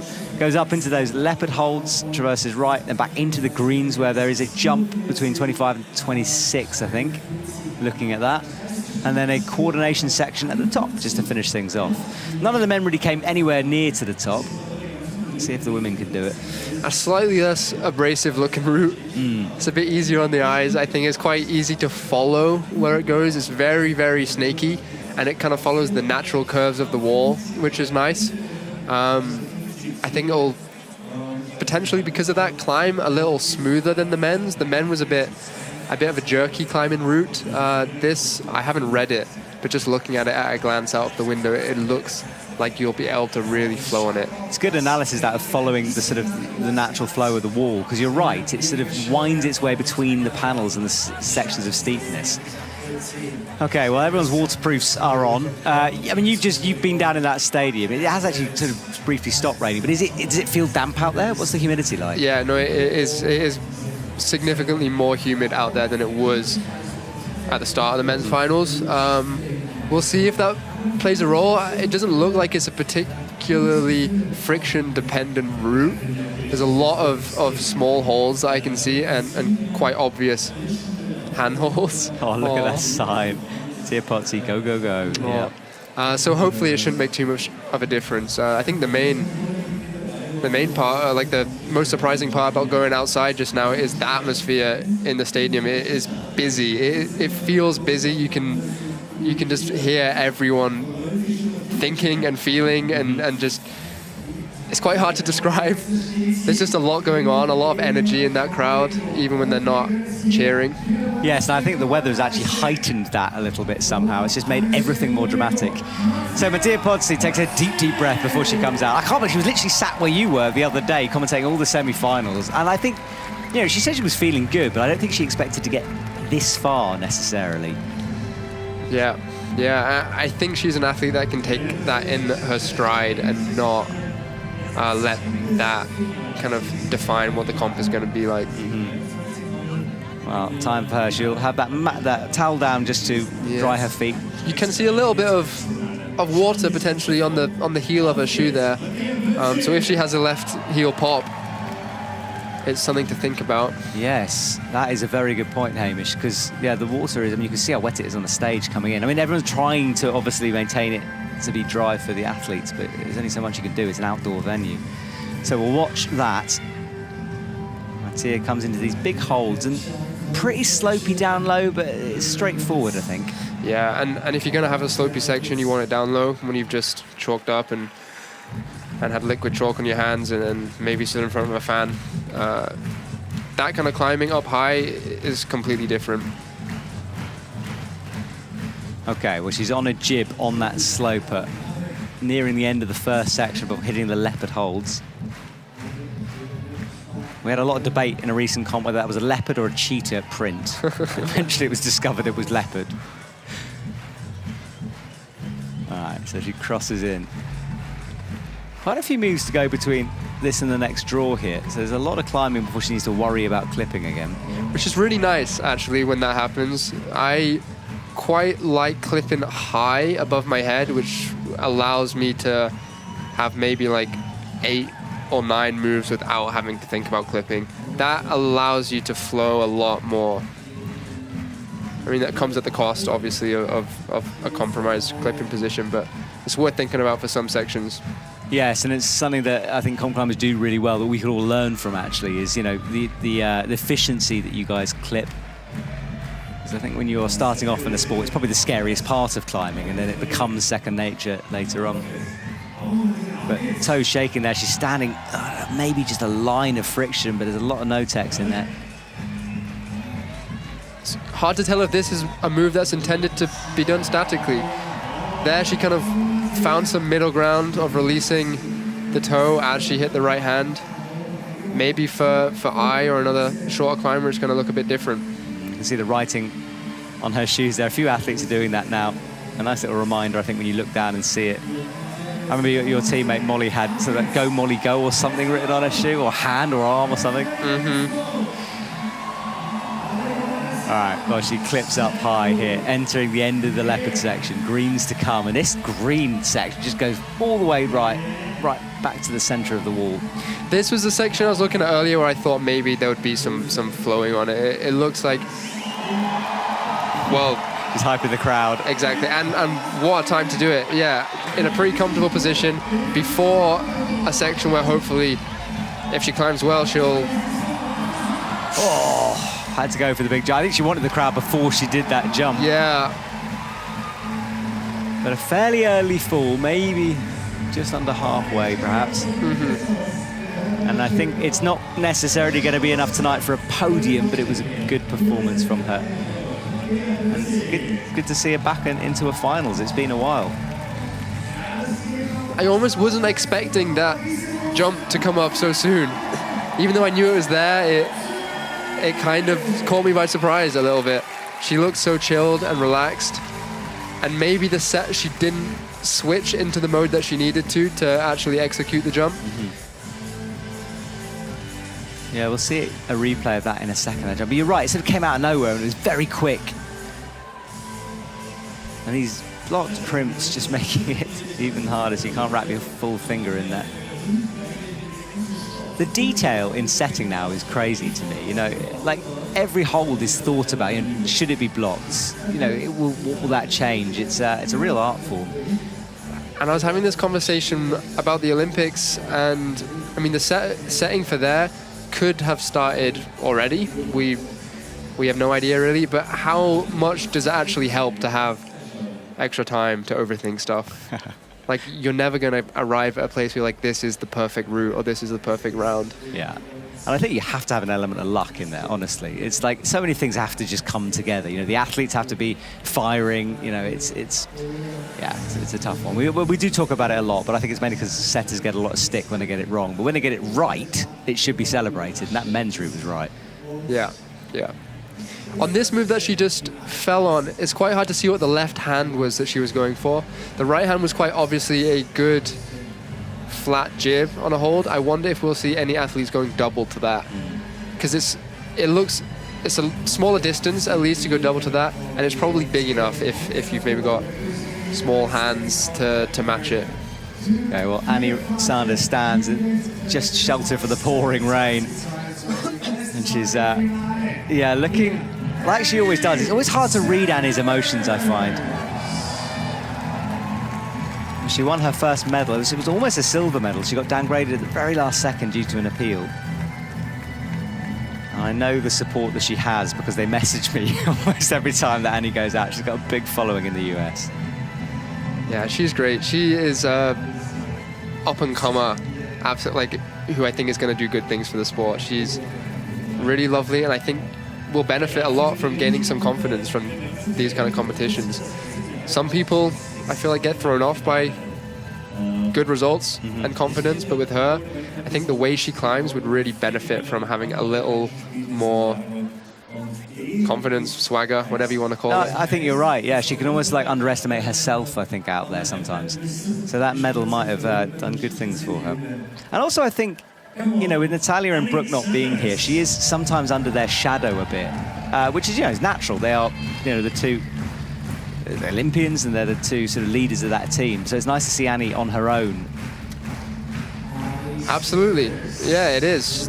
Being the main character of the US team here. Her and Colin in the finals. Yeah. Both young, her significantly younger still, but... Yeah, she's only 16. She's only, yeah, which is wild to think about how poor at climbing I was at 16 in comparison. Like, that is definitely not true. No, but it is. Like, the maturity of competing that she has, and some of these other younger athletes I see, have. at this level of competition. At this level of like, okay. I could climb pretty well. I had pretty strong fingers and stuff. But I mean, in this moment, I would not have taken it as well as she has. Like, she's here to win. I feel like she believes that as well. In a way, I mean, she's climbing beautifully, and she did in the boulder as well. She has some incredible moments on the wall. She doesn't get phased too easily. Yes, and she's right now into the leopard section, the green part to come. She's looking good, and she rests well as well. She rests on boulder problems quite well. So she drops back down. She is taking her time though on these block crimps. And that left hand is really, really poor at this angle. And the right hand is facing the same direction, so all the slowing down of that move comes from your shoulders. There's no real compression, it's just kind of shoulder tension. Yes, and she made sure of the movement before committing to the swing over, so it was well thought through by Annie. And I think that's the maturity, isn't it? It's, you know, allowing yourself to take the time to not make a mistake. With the right toe, she's got to be careful here. This section climbs really slowly, and you can see her creeping into that right hand hold. It's not a hold that you can slam into, like you saw a lot on the men's route. This whole section with the blockers, you have to be very, very precise and very, very purposeful in all your movements. And she really is just making sure she doesn't want an early slip. She'll be aware that it's humid, like you said. But we're coming out to Potzi's high point here, so this is the jump, and it does look a long way, doesn't it, when Annie's standing like that? And I think a big theme of comp climbing at the moment, oh, she's got a no hands rest. What? Yeah. There's no way the setters would have seen that. I mean, the hip flexibility for that is crazy. Yeah, like there's no way that the setters wanted to put a no hands rest in. So that's something that Annie's done, and that's the hip flexibility. Yeah, I could not. No. But a theme which is coming up again and again is with the routes that have sections, you have to be able to switch it up. Like now, she's gone from a no hands rest. She has to fire for this move. She has to be in it. All right, well, moment of truth here for Annie Sanders. She's been slow and steady up to this point. Saved some energy. She needs to launch it. Looks like she's maybe trying to explore a body position to allow it to be done statically. Oh, a bit of hesitation now. And 4 minutes already gone of her time. Yeah, okay, she's going to go eventually. No. Okay. So that's 2. That's 2. It must, as an athlete, maybe this is just me, I think if an athlete falls in the same position you did, you must feel a bit justified, you know, like, okay, it is actually hard. Yeah, absolutely. Yeah, you do. It's like, oh, okay, I didn't do anything drastically wrong. It is just hard. Yeah. Especially if you're the kind of person who underestimates your ability or overestimates other people's ability. It can be kind of reassuring at times to understand that, especially if you're the first athlete out. Yes. That way you've got to is like pretty good. You put on a good show and a good fight. And you just never know what is going to happen. Like sometimes you feel like you've had an unbelievable performance and then everyone else comes and cruises it. And sometimes you feel like you've done terribly and then 5 athletes later and you're still in first. Yeah.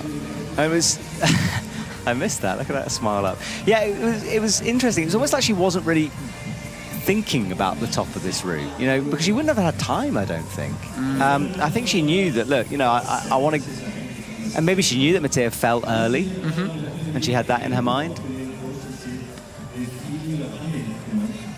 And yeah, they're just talking about the slip, that right hand. I think the right hand is pretty bad that they're going to. Okay, yeah. And you can't see it. No. That was something I was saying. She did hit the right hand, but not the left. Yeah. It's hard to focus on 2 things at once. Obviously, your eyes naturally don't want to do that.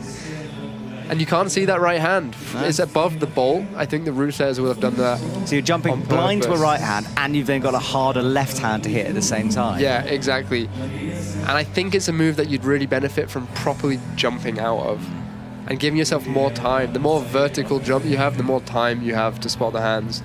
And sometimes I find this as a taller climber, on moves where you physically could reach the feet and the handholds, you don't jump hard enough. And that kind of messes up the move. Like sometimes, even if you can reach it, you've got to jump. Yudong Zhang is out.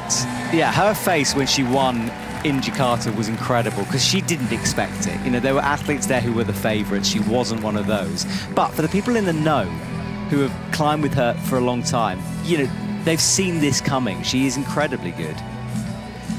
Yeah, and I just hope that she understands that and doesn't feel like it was undeserved, because it absolutely is not. I think that would be my tendency in that situation, is to feel like it was a fluke or something. But I mean, it's not. She's here in the finals now. She is absolutely deserving of that spot, and she is an incredible athlete. I hope you don't feel like your Olympic success was a fluke, Hamish, because like you deserve that as well, man. Like you've worked. I mean, I've filmed with you in the past. I've seen what you put yourself through in terms of training. Like it's, yeah, everyone is just giving it everything. Okay, well, she was 45th in Boulder, so not the best round, but she was 11th in Wuzhang, so did well there. Didn't make the finals, though, of course.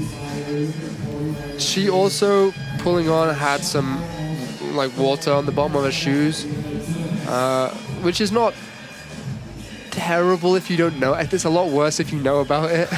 Yeah. It's one of those things where it probably isn't actually going to cause you to slip. Like you're either smearing on a really big hold or like putting pressure onto a small in-cut hold, so it's quite unlikely you'd slip. But it's still a little scary.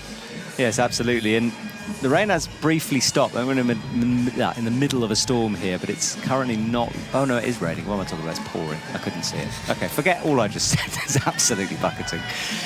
Okay, well, so no slips so far, and the little bit of damage will dry up as well, won't it? Once she's kind of climbed through some sequences. Yeah, absolutely. Similar to Annie, but not quite as slow. A lot more committing on this move that I said. It's hard to climb in that style.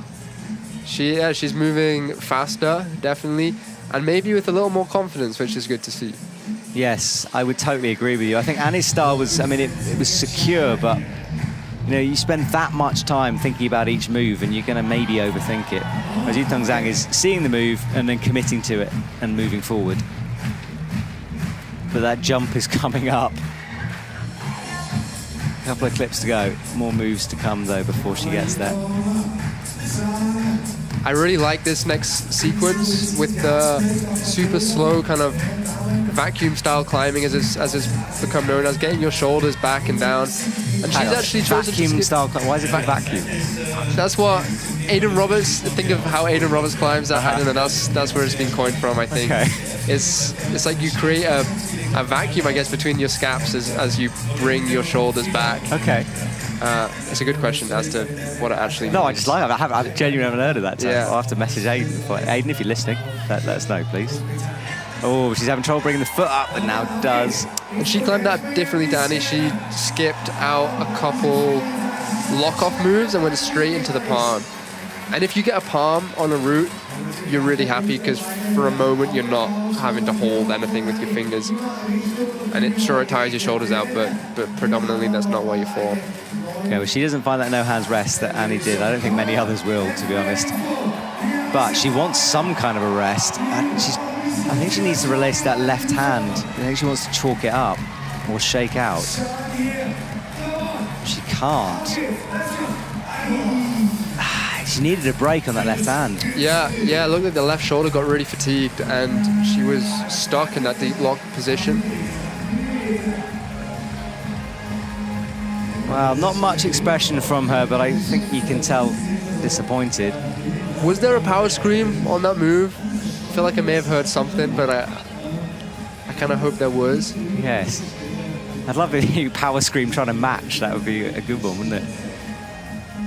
Yeah, I didn't see, but yeah, the Chinese team is interesting with lead. You know, we know how good the speed team is, and lead team has Ji Lulo, and like there are some good climbers in there, but they're definitely coming through. I mean, we have Pan Yufei who qualified for the Olympics at the OQS event, and there was, I can't remember his name, but another young Chinese climber in the Boulder semifinals, I believe.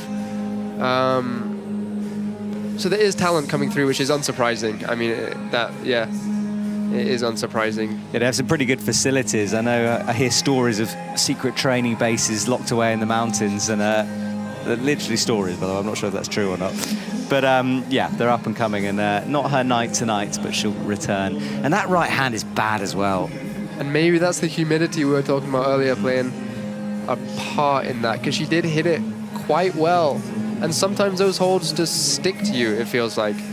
Whereas then she hit it and it just looked a little soapy, maybe. That's the best way to describe the texture sometimes. Yeah, I think it's a good way to describe it. Okay, Cheon So is out for South Korea. I said she was a bit of an ambassador for her sport, and she really is. She's honestly, the lines that form in Seoul are incredible.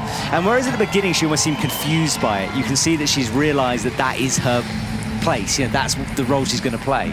Absolutely. I mean, she has, it just showed on the screen, 96% progression rate to finals, which, I mean, even at her age to have a number like 96, it shows you've done a lot of comps. You know, it's not, yeah, she's up there as one of the most consistent climbers on the circuit. Yeah, she's phenomenal. All right, well, she will go here. She's fun to watch climb as well. Okay, so those plastic booty things off. Or swimming, you know, those blue things you put in your shoes in, swimming sensors. Them. They're gone now. She's underway. 6 minutes on the clock. It kind of made me think of like the Hats dinner ladies, where I'm just waiting for someone to pull on the wall with them.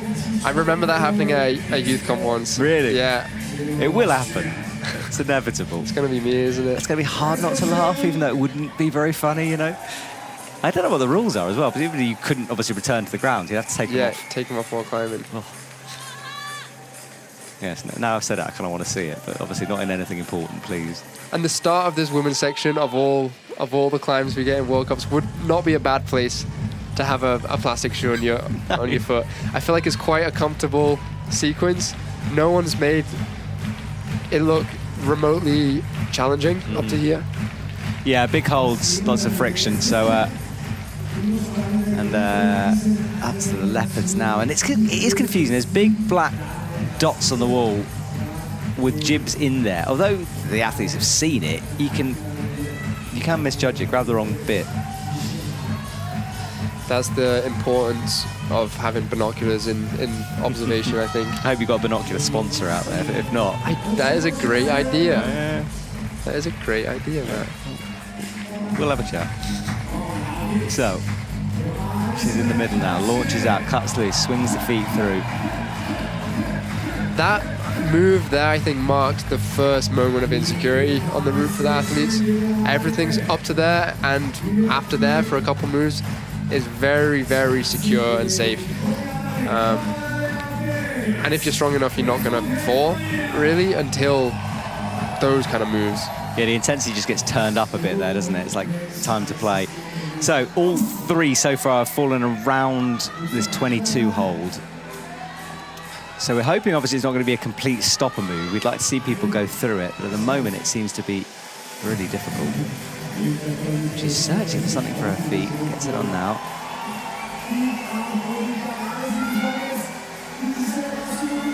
So we saw Yu Tongzang burn out her left arm here. Doesn't seem to be an issue for her. It's just about jump time. Here we go. Yes. The route setters are sighing right now. I feel like that. She executed that perfectly. That was textbook. The rope was kind of around her left hand. I was a bit scared about that, but yeah, she made that look great. And as you can see, after that, she's moving quickly and easily through this green section.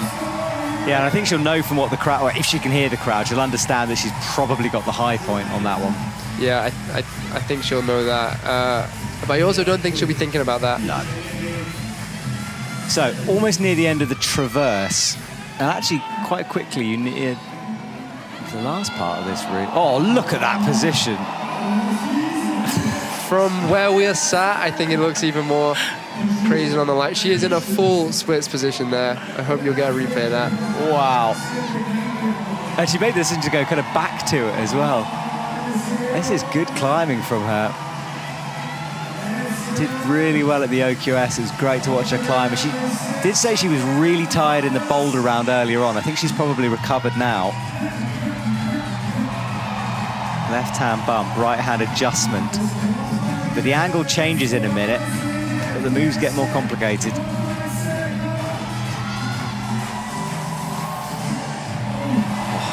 Finger. Yeah, foot, that left foot not on very much. Yeah, this section looks very powerful that she's just done. I feel like it could burn your biceps a bit. It looks like that's maybe happening. But now she'll get into this fingery section of the route where hopefully she'll be able to let her biceps chill out a bit and put it all through her fingers. And she's choosing not to clip out left, which is a interesting decision. I don't know if she'll get awarded any of these points if she's unable to clip. Yeah, I think that was a weird decision. And the clip is in a slightly strange place because you kind of clip it high and left and then you almost drop back down and right. It looks like it's in the wrong place. Yes. Like there is a bolt directly above where the last draw she clipped is. Because to clip the one out left, you'd have to really unravel yourself and do that, and then do a big traverse to the right. I'd imagine the set is, and I don't know, but I'm imagining they put it there because of the fall if you drop the last move. Yeah. Like if it was further to the right, you'd swing around the corner a bit. Mm-hmm. But yes, it's an odd one, that, I would agree with you.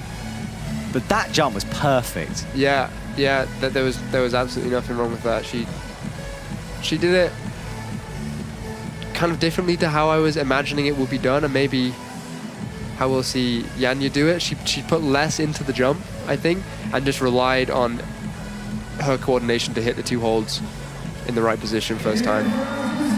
So good work from her. We finally have someone getting past there. I was a bit worried for a sec. Yeah, I'm very relieved she did. Otherwise, we would have missed all of that climbing afterwards. Yeah. Which kind of felt like a blur, to me at least. It went quick, She motored didn't it? through it. Yeah, none of it looked like it troubled her, really. No, I think it's resistance climbing and there's an obvious jumpy crux. I mean, the top we don't know yet. But yeah, didn't seem to cause her any issues, really. A big smile. Well, she's in provisional first with 4 athletes to go. Alexandra Totkova will be out next. You can see the score, and she's on 39 plus on that high point. So that's how things stand. If you are just joining us, well, we are more than halfway through the competition now for lead. This is our leaderboard for the women. The men's finished earlier on. Jakob Schubert taking the victory there, which honestly is one of the best moments I think I remember in climbing. And I think I say that a lot when I come to Innsbruck and Jakob wins, but it's always special. It really was, for me too. It felt somewhat similar to the World Championships in 2016 in Paris when Adam won, and that kind of famous moment in comp climbing. For me at least, it was pretty special. Yeah, it was pretty special. I'm glad your voice is on it. Hopefully people will be clipping that for years to come. Well, this is some of the scenes that we saw before the women who have already climbed out on the wall. We'll just have a brief pause. Alexandra Totkova is waiting in the wings. It's almost time for her to come on. Jump really causes some issues, but this lady floated through it. With Alexandra, I'm just really hoping that she's switched on enough to do that move when she gets there, because her endurance is incredible. I just want to see it on the top of this route. The same with everyone. I want them to get past that. I feel like it is good setting for some athletes to fall on the jump. It kind of defines it as a moment of interest.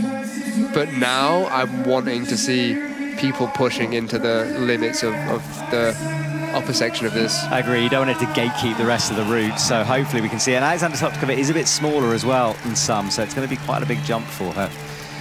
Whew. So, here we go. Her teammate was in the commentary box, Felicia, last night with me. And she was saying how much she really enjoys watching Alexandra fight. And I do too, because she's not always the smoothest. In terms of, like, if you watch someone like Zhang Kim, right, who's always on it and is looking wonderful. Alexandra doesn't always, but I like it because of that. Me too, yeah. I feel like that's become less apparent, maybe, when her first, like, really good season happened. I can't remember, maybe 2 years ago. Yeah. It was so stressful watching her climb, because you root for her so much. She's so likable, and like you just want her to do well. And watching her climb was hard, because it just looked like she was falling between moves sometimes. Yeah, it was so stressful for me in the commentary box. So yeah, you're right. She has tightened up that side of her game a bit, but still, she'll give us a show here, hopefully. Okay, the time starts ticking. Leaderboard on the left, remember. Number 1 spot is Shenso at the moment. Alexander crosses through, and we're not expecting any drama down low here. Nice, easy moves. Hits that jib well. I think it almost doesn't really matter how efficiently you climb at the bottom to a degree on this route. Some routes is from the get-go you have to be perfect almost, but you get a good rest in a way where we saw Annie get the no hands rest. Like that takes a lot of weight out of your arms, and the start is just burly climbing. Really, it's not too super crimpy and it's not too powerful. So I'm hoping that the setters kind of have done this on purpose to allow the athletes to get to the top section with a little bit more energy. Yes. I mean, yeah, exactly. I mean, tops here in Innsbruck are really cool, so let's hope. Okay, so Alexandra makes this clip. She's got the first of what you said, you know, is a fairly committing move coming up. Yeah. Yeah, and as you said, tops here would be great. I don't think we've had a top this whole competition. No. I could be wrong. But that seems to be getting more and more regular. Like, and I get it, you've got to make the routes hard, but I do like seeing a few tops along the way. Yeah, okay, that was more committing than perhaps any other climber on that move. She really had to plant that foot. And what you can see is a terrible, slopey little foothold surrounded by no texture plate. Why was it more committing to her? Do you think it was a height reach thing? I think she didn't put enough into her left arm before she had released the feet. So you can really champ the left arm and slow the move down. But that's exactly what we said before. She has that risky style of climbing. That could have been more efficient. It just looked riskier. Same with that. Flicking into moves is by no means bad technique. It saves energy a lot of the time. It's harder to be consistent like that. And it's harder to feel like you're going to be able to perform like that. Yeah, she must be a hard one to coach in that, respect. Okay, well, here we go, everyone. This is the moment we don't want her to fall. We really don't. So she'll rest if she can. No one's found that. That Annie Sanders no hands thing was really unique. Yeah, the more I've watched people on it, I just don't. I mean, you can see the wall angles are like almost 30 degrees there. Right, she sets herself. No, she's going to fall. Oh, and she's annoyed at herself. She's the most frustrated looking of everyone who's dropped that move, and I understand why. I mean, I think she really was there to progress into the top section of this route, and she just missed the left hand, and the right hand stayed on for longer than I thought it would. There was a moment where I was like, maybe she's going to hold this. But yeah, it seemed to bite in with the right hand. She nearly caught it. Yeah. So this was the move you said was a bit. Yeah, it was a bit. Oh, she missed the right foot as well. Yeah, she missed the right foot, and the left hand kind of extended a bit too far. She's the only lady who's done that sequence so far, and is rightly laughing. Yeah. I would be too. Yeah, because she knows sometimes it's not necessarily a skill thing. It's just it's comp climbing. Things like that happen. Yeah, exactly. I mean, it's a sport which is quite unique in that respect of the... Yeah, you're right, that right hand hung on for a long time. Yeah, that was just an accuracy issue. But yeah, the execution in this sport is unlike a lot of others. Like, to give 100% physical and mental effort at the same time is vital here. Like, you can't get away even for a moment having a lapse in concentration. And 6 minutes of concentrating solely on one thing is really hard. I mean, I don't think I've ever done it in my life, to be honest with you. It's hard. It's something which we have to train. Exactly. The focus you all have is amazing, And I always feel bad as media because my job is to sort of try to break your focus every now and again by asking you annoying questions. But the way you stay within, throughout qualifying, semi-finals, finals, and you said earlier, which I think was really apt, which is really, really hard to get to this point. And I think that's so true. Right, Jessie Pilz is about to have a huge reaction, guaranteed, as she walks out. The crowd has stayed. Despite the pouring rain, no one has moved. No one's left. They've accepted it now. They're not going to get any wetter. Yeah. And they'll want to see this lady. I've seen Jakob climb already. Can Jessie make it the double for Austria? And I'm sure I'm sure they are too, just waiting for her to get to that crucial point. It's like the start is almost irrelevant on this route. And it's not. The climbing is not easy, I can tell you that.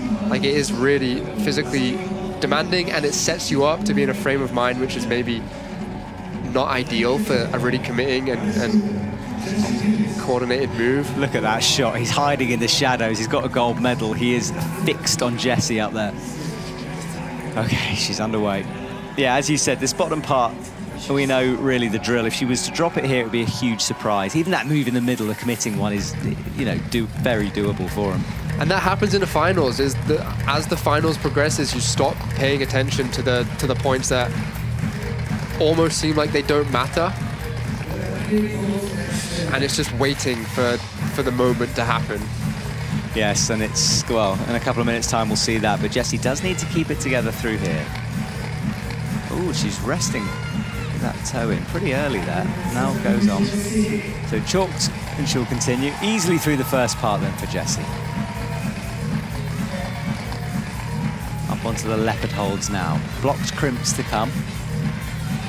Before the swing over to plant that right foot on the shining black dish that you can see, the circle. Jessie hits the pinch. Into the crimp now. My eyes are just focused on her fingers, making sure that she hits every move.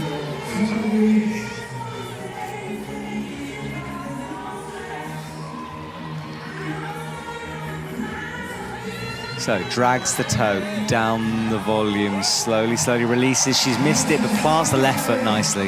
Yeah, she decided to take all of that through the arms and take the risk aspect out of it. There wasn't a moment there where she wasn't on the wall. Yeah, she spent some of that energy money we were talking about on that move. So we're hoping she can rest on this next part. There is a shakeout to come. She chooses the deep lock method there, whereas we saw Yutang going straight into the palm.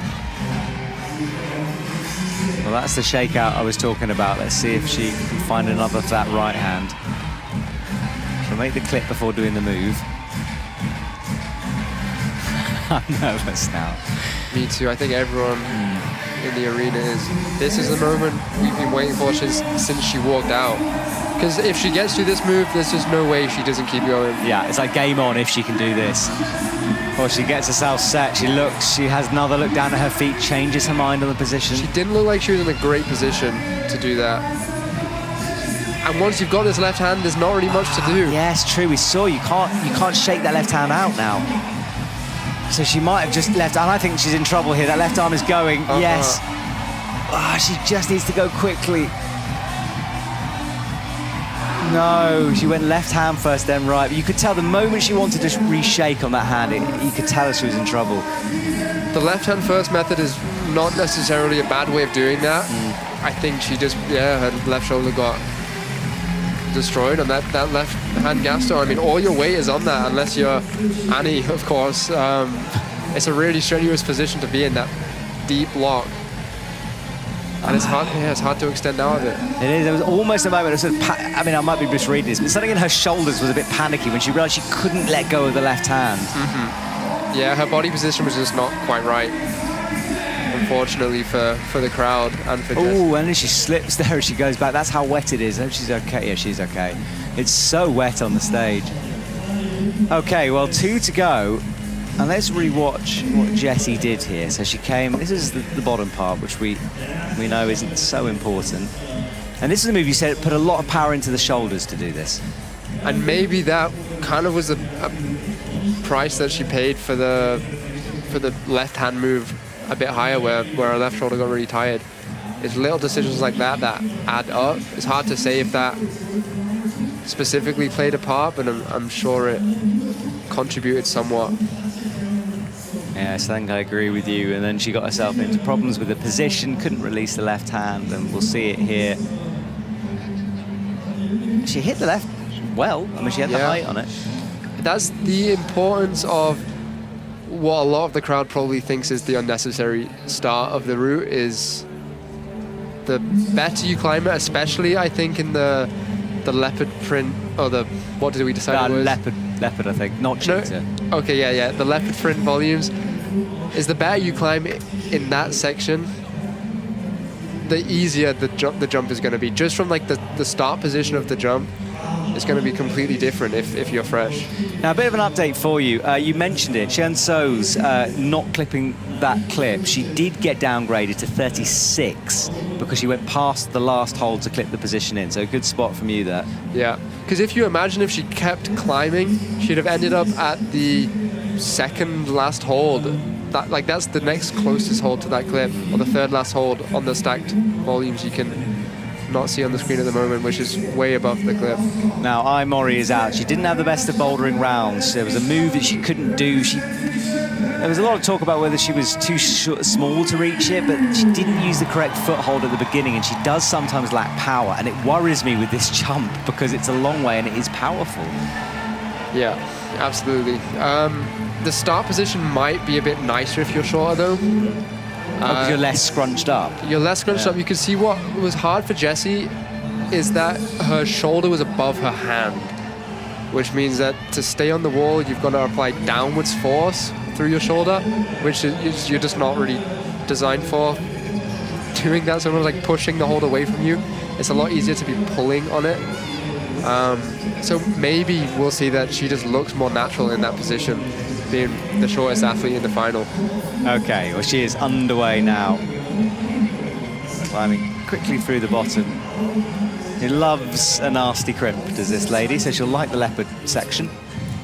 Those blocked holds. And the top spot, as we can see, just Janja Garnbret to come after Mori. And Janja will be out there listening pretty hard, I would imagine, to what the crowd is doing here. She'll know really that is one of, on paper, her closest rival. Yeah, definitely. I mean, she's almost one of the only people who's beaten Janja in recent years. And Janja, I'm sure, is on the periphery of everyone's mind competing and watching this competition. You're just waiting to see what happens when she comes out. Exactly. Okay, so here I go. She locks in a toe.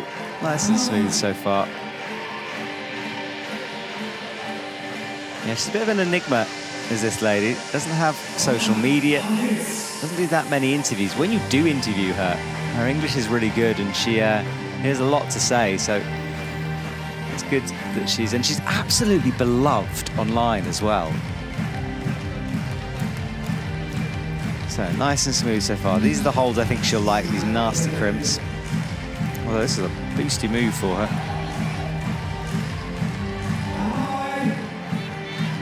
Toe in and she'll make the clip.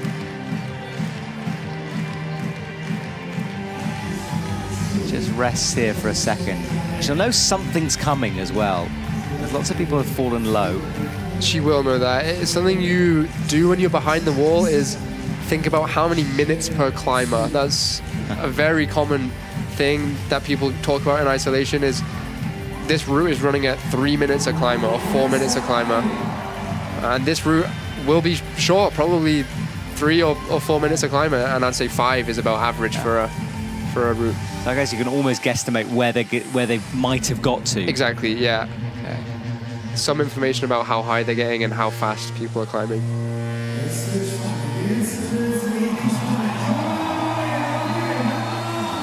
Well, the crowd reacts. Comes through. Crosses all the way up.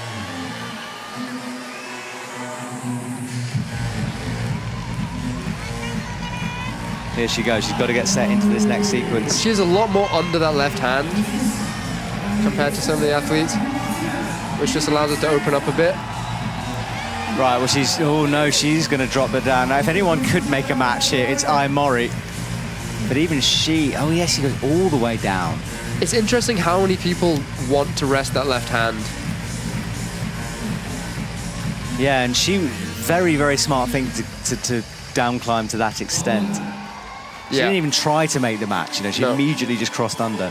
And you did see other athletes thinking about the down climb to there, but she's the only one who's committed to it, which is smart given that she probably has some information about this move being the move on the climb. Absolutely, it's almost a body length away from her. She is a bit smaller, hits the right hand. Here we go, she can't really back off again. She jumps, and matches the... Well, that's a classic Mori, isn't it? Like a terrible crimp. Yeah, no, that's what I said before. As she was setting up for it, I was about to say I think she's going to go double to that, and she did. It looked like a really smart option. takes a lot of the complication out of the move. And now it's like she's been unleashed. She's flowing here. But she hasn't got, and only 2 minutes on the clock, which should be enough. But wow, okay, game on then. Oh. It's a very different final, this women's one, but it's in its own way equally good in terms of tension, certainly. Yeah, and she's now just on the steepest part of the wall, so it's changed so much from a no-hands rest only a couple clips ago to now being on a 45-degree angle. Considering how she was slow down low, she's just motoring through. And I think she will be aware that she was slow. She'll be thinking about time as well. Yeah, she's one who has timed out before, so... Yeah. All right, hits the left sloper. She's nearing the high point now. But remember that awkward... Now, this is the clip coming up that we think is in a weird place. I get why it's there, but I agree with you that it's strange. She mantled that hold, which was fascinating. Okay. And where is she going to clip this from? Is she going to... She got it swinging with her foot above her head. That is something I've never seen. That is why I love watching I Climb, is moments like that. She's so athletic and expressive. And I know that I would never have that style. You know, like no one does have Mori's style. In this moment as well. Yeah. This is big. And Janja will be backstage listening to this crowd as well. If you can't add some more pressure to her shoulders. Right, out to the side pull. She's a few moves away. 44 seconds. It's enough time. Oh, just cranks up. Head into the wall. And I thought she was gone, but she's not. That was... Wow, okay, well, she's a move away here, or a couple of moves away. Hits the left hand. And she only does. One more moving. Wow. And that's a top. And that is a top, and Janja knows that that is a top. There is absolutely no confusion there for Janja backstage. What a brilliant finals this is. The moment she got that jump, it was like she'd been like, go just go climbing now. Wow. That's exactly what it looked like. Yeah, you said that perfectly. She just looked like she relaxed. I was like, oh, this is my job. This is what I'm here for. Yes. Well, after that Boulder round, which was a bit of a nightmare for her, what a comeback. Now the smile comes. But we're already going to turn our attention to Janja because, as you said, she'll be back there. She'll have heard that crowd. Janja has to top this route to win. He's walking the wrong way at the moment. I think she'll be directed. Someone tell her she's walking the wrong way. No. Okay. Fair enough. Yeah, there we go. She's now been told. Okay, so this was her on the greens where she... Yeah, just started enjoying it again. And the coaches nodding their way through.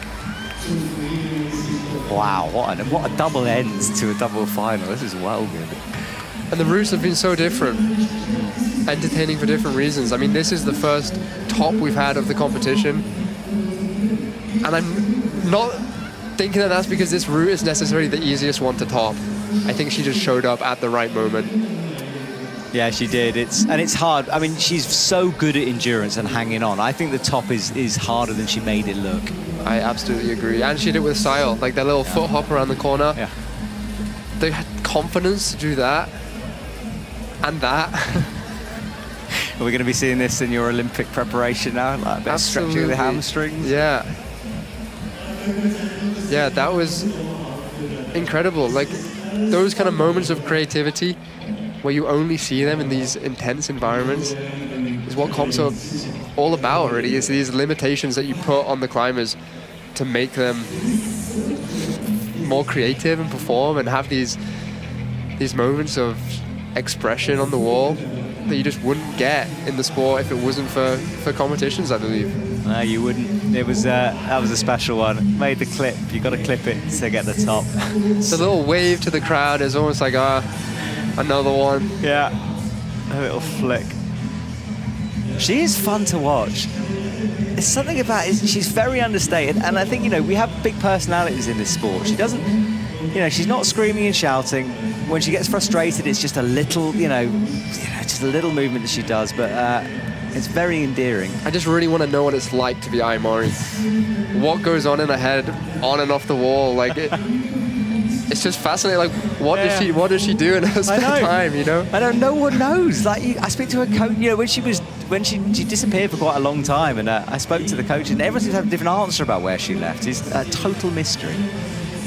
Yeah, we need to get her on a podcast. We need a documentary of that lady. Okay, one to go then, and it is the Olympic champion. She's already got a gold medal here in Boulder. She needs to top this route to win the competition, and she knows it as well. Janja Garnbret is waiting in the wings currently. I like the smile, by the way, on Shenso's face. It was almost like she was like, you know what, I couldn't do that. Yeah, it's yours. Exactly. Yeah. Those moments happen. Yeah. So there is Janja looking composed, but we saw how nervous she was, especially during the semi-final round for Boulder. And she said, I had a tough day. She hasn't. But the ability she has to switch off the tough days and just get on with it and climb and still perform is what makes her so good. And the thing is, if you're Janja Garnbret, you almost can't look nervous. Like, part of her persona that has been built over the years is that she is this larger-than-life character who just embraces all the pressure and performs when she needs to. So it's interesting to think about what she is feeling versus how she looks. Exactly. A great way to describe it. I would like to know what it's like being Janja Garnbret as well. We'll do a double-header documentary series. There has been a few more films made about this lady. Okay, she's underway now. Bouncy starts, and I think Janja sometimes needs to kid herself about positivity. You can see her sort of coming into moves really accurately and being bouncy down low. Setting the precedent for the route is important. Yeah, you see people like Andre doing that a lot. I think just telling yourself, this is how I'm climbing this route. Yeah. Okay. Well, she likes a hard route. I think there are harder routes out there, but there is a very cruxy move to come in this, which could still stop her. Absolutely, yeah. Absolutely. It's like what I said earlier with the tennis ball, except this is 2 tennis balls and you're at 30-degree overhang. It's a really hard move to execute in this environment. It's so easy to fumble something. It's not even falling necessarily, it's fumbling. It's just jabbing your finger on the hold a little too soon or having one too many thoughts mid-move. Yes. A lot of things can happen. Exactly. And we've seen a lot of other people drop this. But having said that, that move in the middle there, I mean, nothing. It was a nothing move for her. There's the Belair, who has a pretty terrifying job. Belair and Janja in the finals. Don't want a short roper. Oh, God, can you imagine? Do not want a short roper. I wouldn't want that job. Right, Janja adjusts her feet now. Careful as she comes up. She's into that point where it's hard to release the left hand. And we'll see if she does go up and then decide to down climb or if she just guns for it. I'm expecting her to just gun for it. Oh, she's looking at that left hand though. Oh, she does manage to release it. Here we go. Oh, that was risky. The left hand leading method definitely makes the swing bigger. Yeah. It's a good one for the crowd, but... Yeah, that was, yeah. And she didn't... There wasn't a moment where she committed to the position she was in. There was no going back. Okay, well, she gives us an early scare, but it's game on now. Maybe not as fast through this section as we saw and Seo. Still kind of taking her time. She looks very cerebral and like she's hyper-aware almost of everything that is going on. That's the vibe I'm getting from her climbing at the moment. It's like she's taking every piece of information in that she can and not wanting to make any miscalculations. Yes, exactly. You can just see it. Ducks under the rope there. Comes up to the pinch. The crowd get behind. 3 minutes 13. Lots of time. She reaches up. It drops down. I think she just wants some more chalk. Oh no, she's dropping way down. I wonder if she's perhaps a little more pumped than we're assuming she is. She's done a lot of climbing this week. She had the whole finals more than Mori did, which is, it isn't anything for them, but it's just worth remembering. She's currently in 3rd. Which I'm guessing she would not be happy with. Oh no. That would be a very angry Janja Garnbret. She hates losing. That's one of my favourite things about her. Like, I like it when an athlete is competitive. And I'm not talking like nasty with it, but I just mean when, you know, it means everything to them if they're third or first, you know. I don't think you can get here if you're not like that. Yeah. Okay, so she's resting here, resting well through it, but I just didn't stop through here. Oh, that was close. The left hand for a moment looked shaky. She thinks about a clip. Yeah, I thought about that earlier, clipping from the undercut. It's good. The foot is good if you can get over it. And the arm was straight, even though it was far away. So potentially a better decision there, which might give her everything she needs. Remember, she has to top it out. And if she does top it out, she'll win due to count back. Up to the right hand now. Will she make it the double?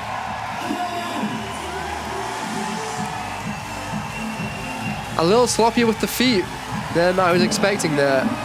This is not perfect, is it? I think she is feeling the fatigue of this route and the event as a whole. And this is the final committing move, really, until the top. Yeah, this skip, I thought I had fallen, but she actually was in control. Janja is going to have to give it more. Look how much she's resting. Slight adjustment of the foot, just giving her a little more height for this next move. There's so many micro adjustments she's doing.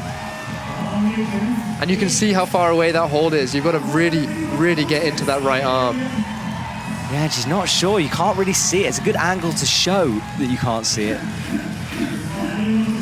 Oh, here she goes, framed. I mean, she's been in this position a lot on this Innsbruck wall. She'll know also she's got time. She can see a clock. She's good at timing her moments.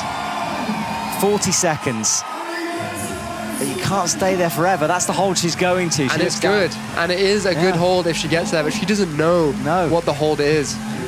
Oh, there's a bad high foot. Now she's stood on that. It's go time. She's going to try to do it statically. She reaches out, fingertips on. She's got it now. Now she'll know it's good. Yeah. 20 seconds. I haven't seen Janja go this close on time in a long time. She's resting it. Match, two-finger match on this hold. 14 seconds.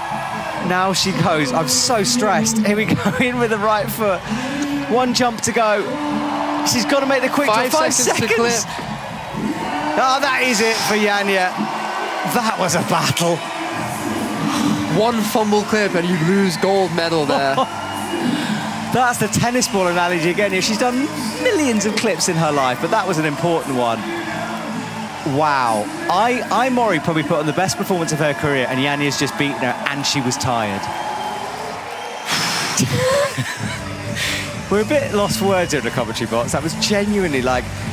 And it's not that there's, you know, like, I or Mori to win, both are incredible, but watching Janja fight through that was emotional. Yeah, it was a roller coaster, and I think with Janja, me at least, I'm just waiting for the moment where I see a crack in her armor. I'm just waiting for that day to come where I see that something has changed. Well, it's not going to be tonight. It's certainly not tonight. Yeah, she just keeps performing. It's not like she's head and shoulders physically above the rest. You know, everyone is at such an incredible level now. But she just keeps performing. I mean, it wasn't pretty, and yet she still won, and that is just what is so impressive about her. And look, the coaches know as well. Right, Hamish, you got to go. Mate, listen, I'm not sure I'll see you before the... Are you not doing Chamonix or not? No, nothing. Look, massive congratulations to the Olympics, and good luck for Paris. Well, thank you so much. And thank you for joining me here today. You were incredible speaking, and I loved sharing that comp with you. So thank you, and enjoy. Well, it was a pleasure. Thank you so much. See you later, Hamish.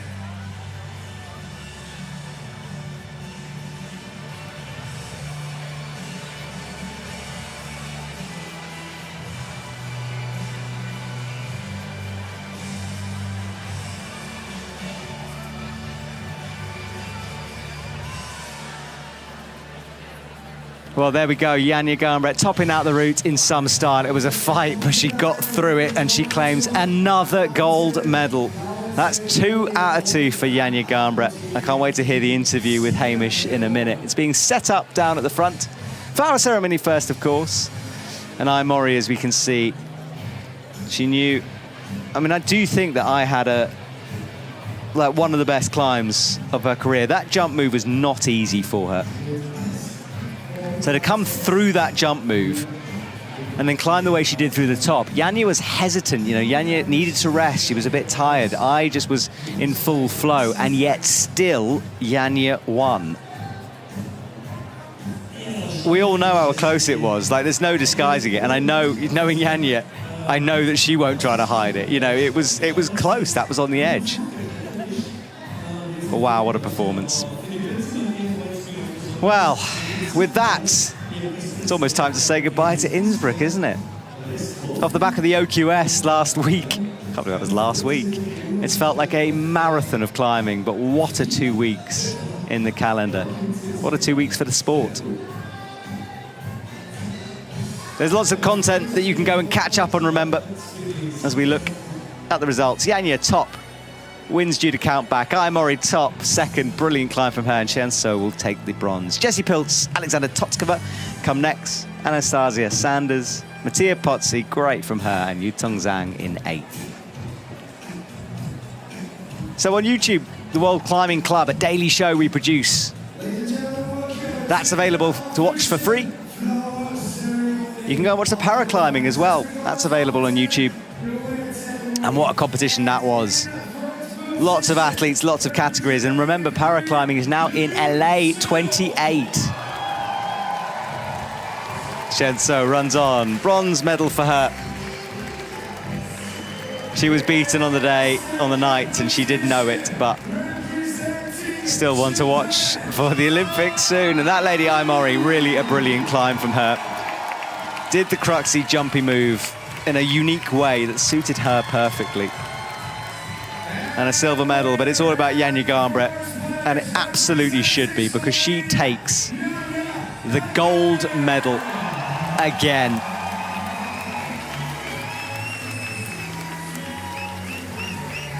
Brilliant stuff from Janja Garnbret. She wasn't as emotional as she was during Boulder. I think she's still probably breathing, shaking out. Hugs all round from the 3 athletes. And they're going to go and throw those flowers to the crowd. This is nice to see. They've been out there in the rain watching their heroes for a long time. It is sopping wet out there. Great stuff. What a brilliant final.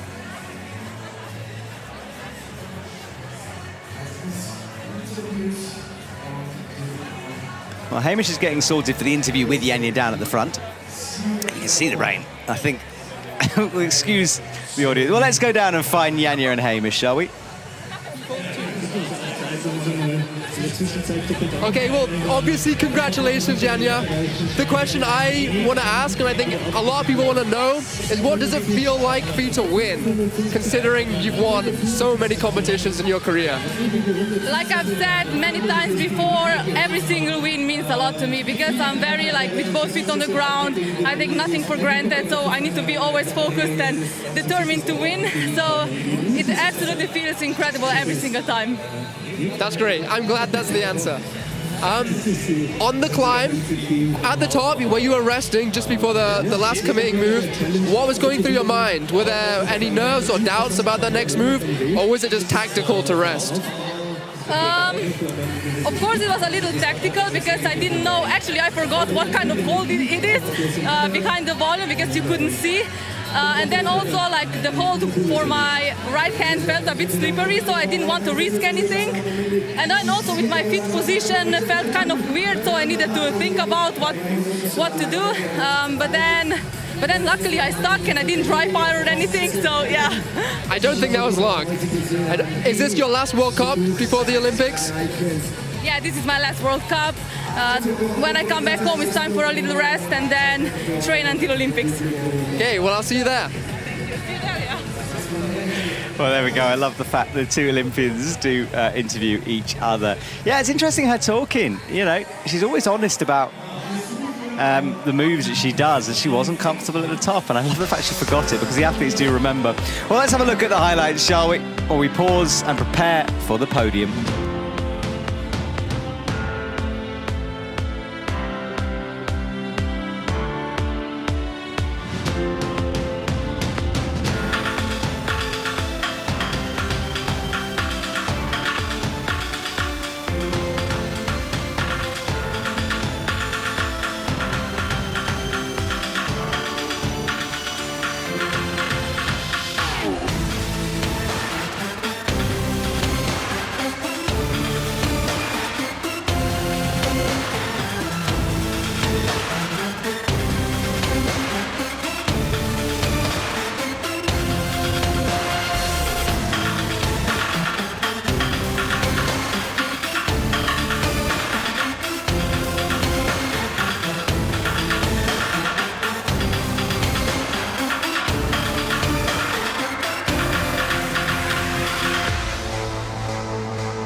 Well, there we go. That's what we just saw. A brilliant comp. What a way to finish things off here in Innsbruck. The lead is always a brilliant way to finish things. It's pretty iconic, that wall. It's right in the center of the arena as you walk in. It's impossible to miss the thing. It always is there reminding you of what's to come. Well, podium's next. We'll get set up for the men. Be great to see Jakob Schubert taking that gold medal. And there it is confirmed once again, 45 compared to 42 plus from Alex Megos, who had a great climb for silver, and Toby Roberts in third with 41 plus. That's our top three. Tomoa Narasaki slipping the lowest on 28 plus. And we will be seeing these gentlemen out on the podium in a couple of minutes. The men will receive their medals first before the women. Janja Garnbret, just to let you know, and you saw at the bottom of the screen, finished her media obligations, then ran to her Slovenian teammates. And I know, because I've seen it happen so many times, that Janja will stay for an awful long time signing autographs after this event.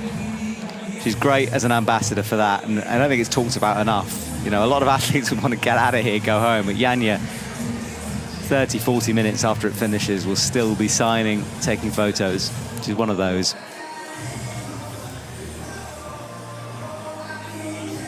On the wall, you can see the lights dancing across it. A fun light show is always put on here in Innsbruck. And I imagine the gym breathes a bit of a sigh of relief at the end of this competition. It goes back to normal. Usually this standing area for the audience is a car park. So the wall will be stripped away, the lights returned, and for another year, the World Cup rests. Chamonix next. From one mountain town to another. Mont Blanc in the background. An iconic venue. Then we go down to Briançon. And after that, the Olympics, of course. Right, the men are ready. The medals are prepared. Marco Scolaris, the IFSC president, leads the way onto the stage.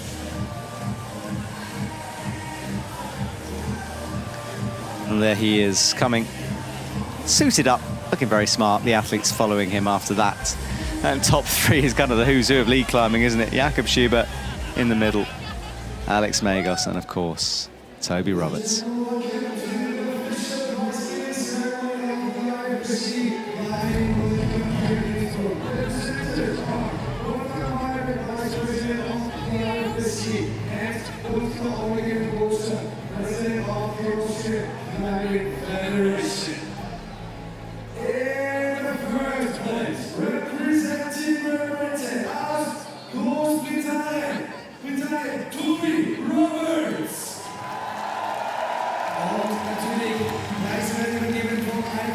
So Toby Roberts, third place for him. He didn't get a podium the other day in Boulder, and he'll like receiving one here tonight. Part of his preparation for the Olympics.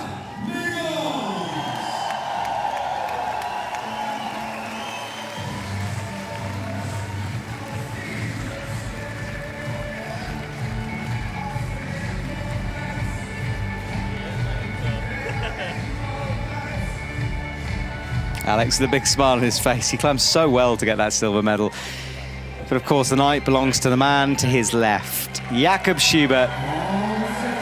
Big smile on his face. A job done for Mr. Innsbruck himself.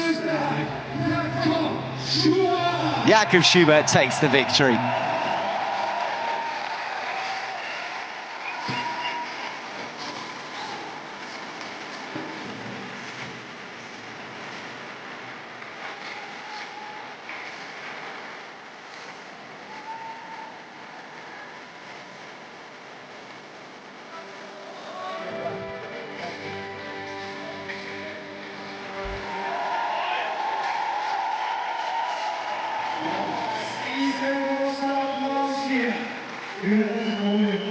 Well, congratulations to Jakob. As we know, it's time for the national anthem of Austria to play. And what an apt way to finish.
Well, congratulations to Jakob Schubert.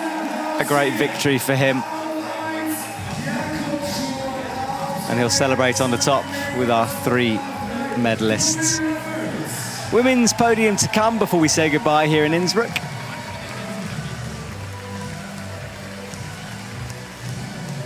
The end of a hectic week. Packs full of climbing.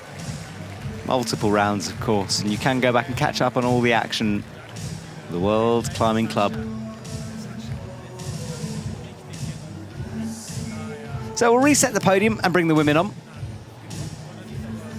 The rain, rather irritatingly, has kind of stopped falling now after the competition is finished. We did get away with it. It was actually forecasted to be worse. So the confirmation, Janja Garnbret taking the win.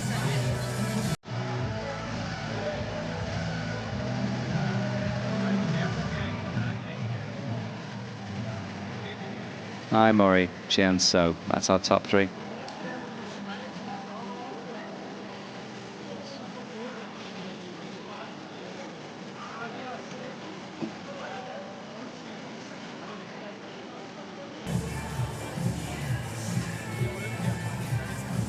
Great to see Alexandra Totkova back in that, midway through the finals as well. We know that she's had the occasional struggle in terms of the mental game of climbing, just sort of having that confidence and belief, so it's good to see her. Right, I can see Marcus Galaris in the arch. It's time to get underway here for the women's podium. Athletes following behind. The stage still soaking wet. You can see how much it has been raining. And again, the who's who of lead climbing currently, those 3.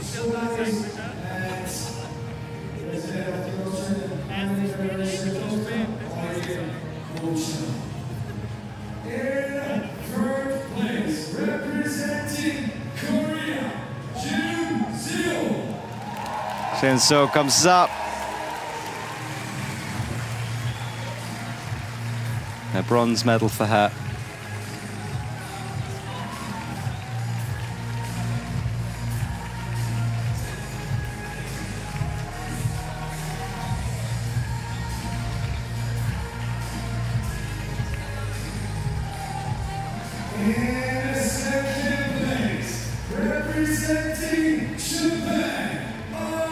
Mori put up a wonderful fight. She'll have to settle for silver, though.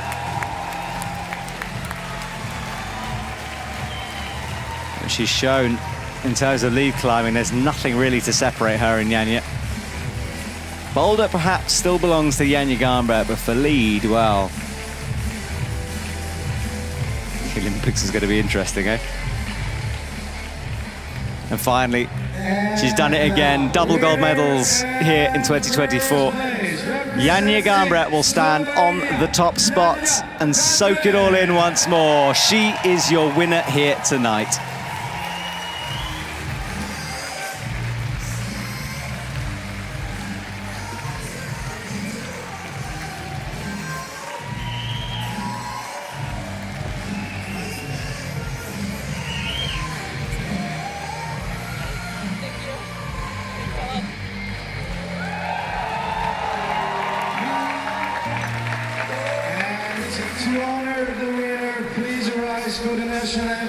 Slovenia will be played.